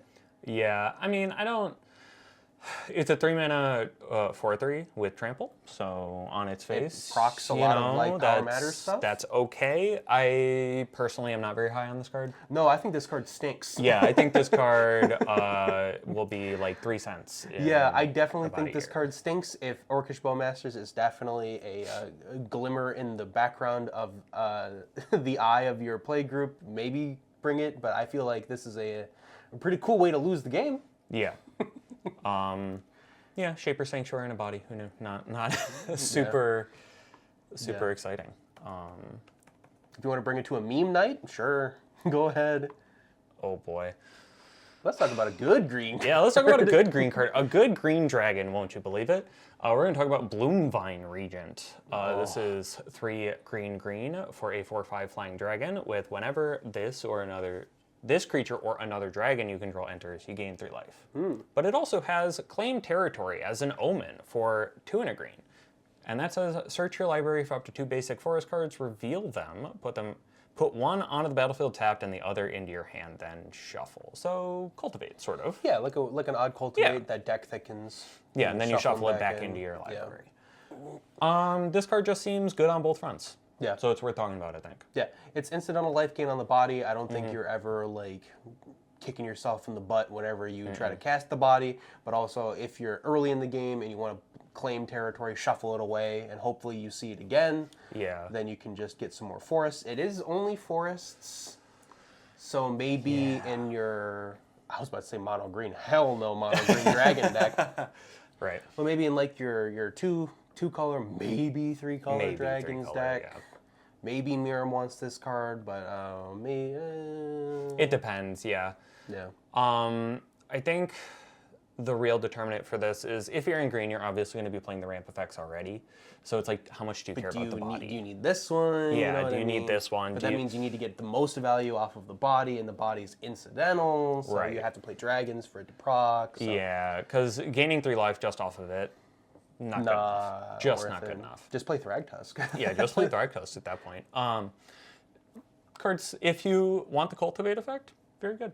Yeah. Well, our next card is Lested Prowler, 2 green for I a love this card. 5/5 Snake Ranger. I always forget it's a 5/5. Yeah, 4 mana 5/5. When this creature enters, you may mill cards. I didn't know it was a may. You may mill cards equal to the number of lands you control, and it has a renew ability. For 1 and a green, exile this card from your graveyard. Put X +1/+1 counters on target creature, where X is the number of land cards in your graveyard. Activate only as a sorcery. Please, my land graveyard player, how is this card busted? So I think this card is very good because it is one of the only self-mill effects that is almost X. Almost X in green. So green has a lot of like 2 or 3 like mill 3 cards, get a creature back, mill 4 cards, get a land back. Grizzly Salvage. Yeah, Grizzly Salvage type effects. And this one, very straight on its face, is when it enters, mill a bunch of lands. Or mill a bunch of cards. You're probably going to hit a few lands. And it is just a 5/5 body on its face. Like, that's a decent blocker. I think in the self-mill strategy, being able to blink this, being able to reanimate this, being able to, you know, play this and basically fill your hand by milling, you know, 7 or 8 cards. Just makes this card really good. And if you happen to mill over it with another effect, it is still relevant in the art. Because Renew gives it that reach. Yeah, it does. It's like different Axis Splendid Reclamation, sort of, where it's not getting the lands back, but it's caring about how many are in there. Yeah, it does kind of compete with Splendid Rec, so if your deck has a bunch of Splendid Reclamation effects, or if you're running Will of the Sultai, which we'll talk about later, you know, definitely work out the timing on that. Do this first, then Splendid Rec later. Yeah. But I think that this card, especially in Commander, where Commander damage is a thing, Ooh. the renewability is very relevant for most decks, because decks that, you know, might not have Commander damage on the menu could all of a sudden present lethal threat with the renewability. Yeah. It's just like Black Blade Reforged in that way. Yeah. But yeah, Yeah. so I think I'm glad it's a sorcery. Yeah, I am also very glad that this is not a combat trick, because, oh boy, that would be kind of hard to work around, to be honest. And that is all of the green cards in the main set. Now we move on. That we want to talk about. Then we move on to the Commander set. Oh boy, you want to talk about another powerful sorcery? Let's talk about Become the Avalanche. Cool name. It really is a cool name.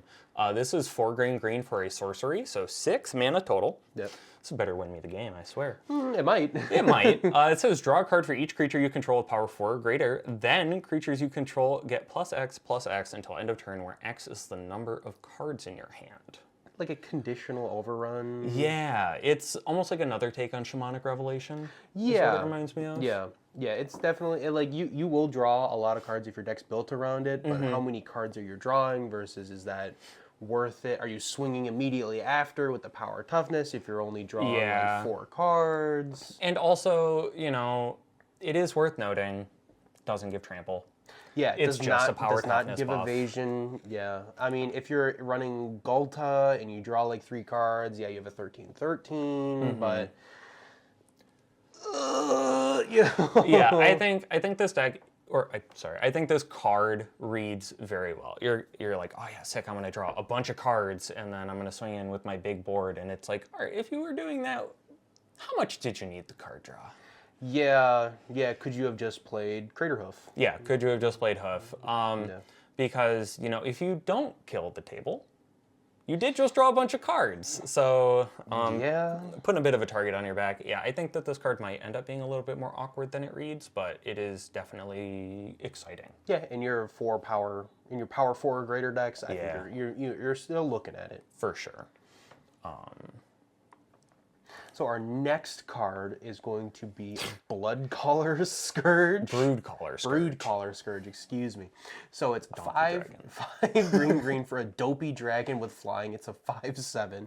Yeah, honestly. And whenever one or more dragons you control deal combat damage to a player, you may put a permanent card with mana value less than or equal to that damage from your hand onto the battlefield. This card's Sorry, what? This card's weird. I'm sorry, huh? So it's so top down. Whenever one or more dragons you control deal combat damage to a player, that's fine. That's doable.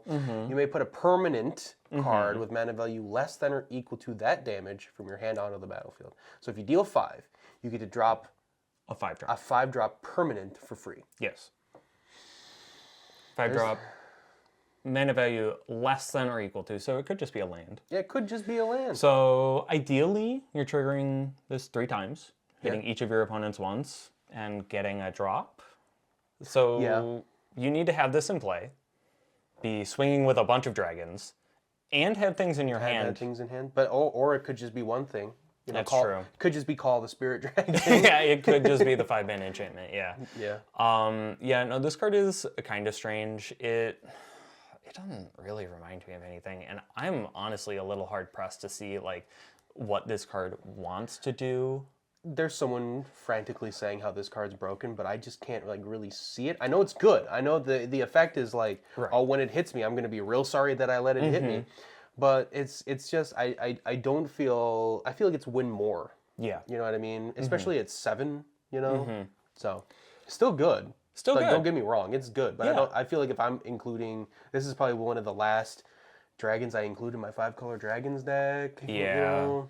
And it's like, compared to other 7-mana green dragons, including the next one we're going to talk about, the very next one. Brood Collar Scourge might just not make the cut because it's competing with things like Old Gnawbone and this next card. Yeah, honestly. Speaking of which, we're going to talk about Canopy Gargantuan next because it's another 7-mana green dragon. He's a donkey dragon. Yeah, so this is 5 green for a flying Ward 2 dragon. At the beginning of your upkeep, put a number of +1/+1 counters on each other creature you control equal to that creature's toughness. That's kind of crazy that it's toughness. Because Yeah. dragons have high power, but also just have toughness that equals it. Yeah, You know? typically the toughness is, maybe 1 point behind, but not much more than that. Yeah. Turns Tiamat into a 10/10. Holy shit, yeah. So this card's a little slow, but Oh, definitely. it does have Ward 2. It has some sort of protection on it. That helps. It's just... I think it just goes into the same category as Brood Collar Scourge. It's the same like win more. If you care about counters, I can see this being in your big power dragons deck or a counters deck. Brood Collar, I think, just goes in a dragon sort of deck or like green ramp show and tell style effects. But or a sneak attack. Yeah, or a sneak attack style effect. Yeah. But that goes for every 7-mana donkey creature card. So this one, on the other hand, really wants to be cast, really wants to be there at the beginning of your upkeep to do its effect. works well with butts. It really does work well with butts, and I think this one, all in all, probably going to end up in generic green decks or butts decks instead of dragon decks. Yeah, definitely is incidentally a dragon, not like is for sure cool to be a dragon. Yeah, he's got really cool art, but not sure if he's cutting it in the dragon decks. So next we're going to talk about Floral Invoker. 2 and a green for a 2/3 snake druid with landfall. Oh boy. Whenever a land you control enters, put a +1/+1 counter on this creature. That's the busted part, right? So it has an activated ability for green, pay a green, discard a creature card, return target land from your graveyard to the battlefield tapped. This card's like busted in half, right? Yeah, so that's a little like innocuous line of text. It doesn't seem that scary at first. But then you realize land cards in your graveyard are put there by your opponents for a reason. Correct. So this card, might read landfall card. Sure. I'm sure it's a landfall card in some landfall decks, but to me, this reads as Dredge's like Wet Dream. Yeah. So all of the Dredge cards go kind of nutty with this, and either Tireless Provisioner or Karu Goldkeeper, which both refund you the green you have to pay into it. Karu Goldkeeper. That's an uncommon. Yeah. It's an uncommon from the set. So you can see that it doesn't take a lot to get a little busted. Honestly, if you have a creature that you can continually recur, this goes insane with like Lotus Cobra. Like the one mana really just is not a real cost. The only reason that is there is so it doesn't go infinite out of the box. Yeah, and even if there's like, even if you're down and out and don't have that many resources, still discard, like paying green, discarding a creature card, getting back Glacial Chasm, getting back Field of the Dead, getting back Maze of Ith, getting back something your opponent already spent, the one non-basic hate they've spent already, you know what I mean, is backbreaking. It really is. And yeah, this just... you ever wanted to like bog someone and then Zern Orb your bog away and then do it again? Yeah. Yeah, this card is pretty busted. But it can also be played fairly if you just want a really big beater, I suppose. Yeah. Speaking of a card that probably can't be played fairly, though. This next card, this one's all you. The last green card we're going to be talking about is Steward of the Harvest. Oh boy, this is got a lot of text on it. 3 and a green for a 3/3 human druid. When this creature enters, exile up to 3 target land cards from your graveyard. Okay. Creatures you control have all activated abilities of all land cards exiled with this creature. Boy. What does that card say again? Yeah, that says, enter the battlefield, exile my fetch. Now all of my creatures can crack to find a basic. Hoo-wee! Yes, sir. Hoo-wee! They all have Maze of Ith text. They all have Demolition Field text. They all have Nyx Bloom text. Ooh, boy. Hoo-wee! You know what else they can also have? I think Lotus Field? And just tap for 3 mana? Yeah. Yeah, that'd be pretty sick. No, this card is cracked. If this doesn't get answered and you just happen to have like 2 creatures laying around, because it also gives itself the ability. Yeah. It's kind of unfair. It's definitely, if you have to care about lands, I will say. You have to care about lands. And you have to play the lands that make this card good. Yes, but those cards are relatively sometimes expensive, like monetarily, not just like inclusion based. But I feel like in those decks, this card is a must. This is like the first card you include in like your Get Rogs, your Tavals, your Lord Windgraces. Yep. This card, like, boy, it's really hard to say because there are lands out there that do so many things, but like just the value from a Gates deck of just having all of your creatures be Gates or have the have Gate effects on them. You want to Baldur's Gate multiple times in a turn. You want to chain your Crypt of Agadeems or Cabal Coffers into each other and generate a ton of mana. This card will let you do that, and it's going to do some gross things. But if your opponents remove it, the lands are gone forever. Yeah. So that is the way to stop this card, right? Is that it does exile them from the bin and it doesn't give them back when it leaves. You have to have them in the bin, but how hard is it to play Grizzly Salvage it's on really turn 2? You know what I mean? Yeah, and you can entomb like into it. You said it earlier. You play Zern Orb in those decks. You play like Crop Rotation, so you can definitely play this immediately, like stack your graveyard in a way that is beneficial to you. Yeah, it does require a little bit of setup, but I kind of like that. It presents you a puzzle and says, hey, I'll do really busted things if you set me up. It also says up to 3. Yeah, so it doesn't have to be 3. It can be 1. You can ETB and just exile, Marsh Flats. And all of your creatures have Marsh Flats text, and that's it. Yeah. That is also pretty good. Pretty good. But yeah, it'll do some broken things, and if there are any degenerate graveyard land players in your pot, I'm sorry. I'm sitting next to one. Yes, sir. But with that, that'll bring us to the end of the green cards. End of the green, and now we're going to move into lands / colorless, and honestly, probably one of the most salacious cards for last. For sure. Mox Jasper. Mox Jasper is 0 mana for an artifact to tap to add 1 mana of any color. Activate this ability only if you control a dragon. Huh? Yeah, it's another Mox, right? I will say, people like we were there at MagicCon Chicago when this card was released. People were going crazy, and now that the set's fully out, everyone's like kind of like simmered expectations. Is like, are you including this in a dragon deck? And the resident dragon expert, are you? Will you? If you have one, I know the card's going to be $1 billion, but Yeah, the card will be pretty expensive, especially that gorgeous art by Dan Frazier. Like, oh boy. that's the original Mox Yeah, art. just staring at it. It goes in a dragon deck if you have it, I think. I think you can cut a basic land and still have it be good. It's kind of just includable. It's just more frosting. Yeah, on the cake, I don't you know think what I that mean? it makes dragons even more busted. They do that by themselves.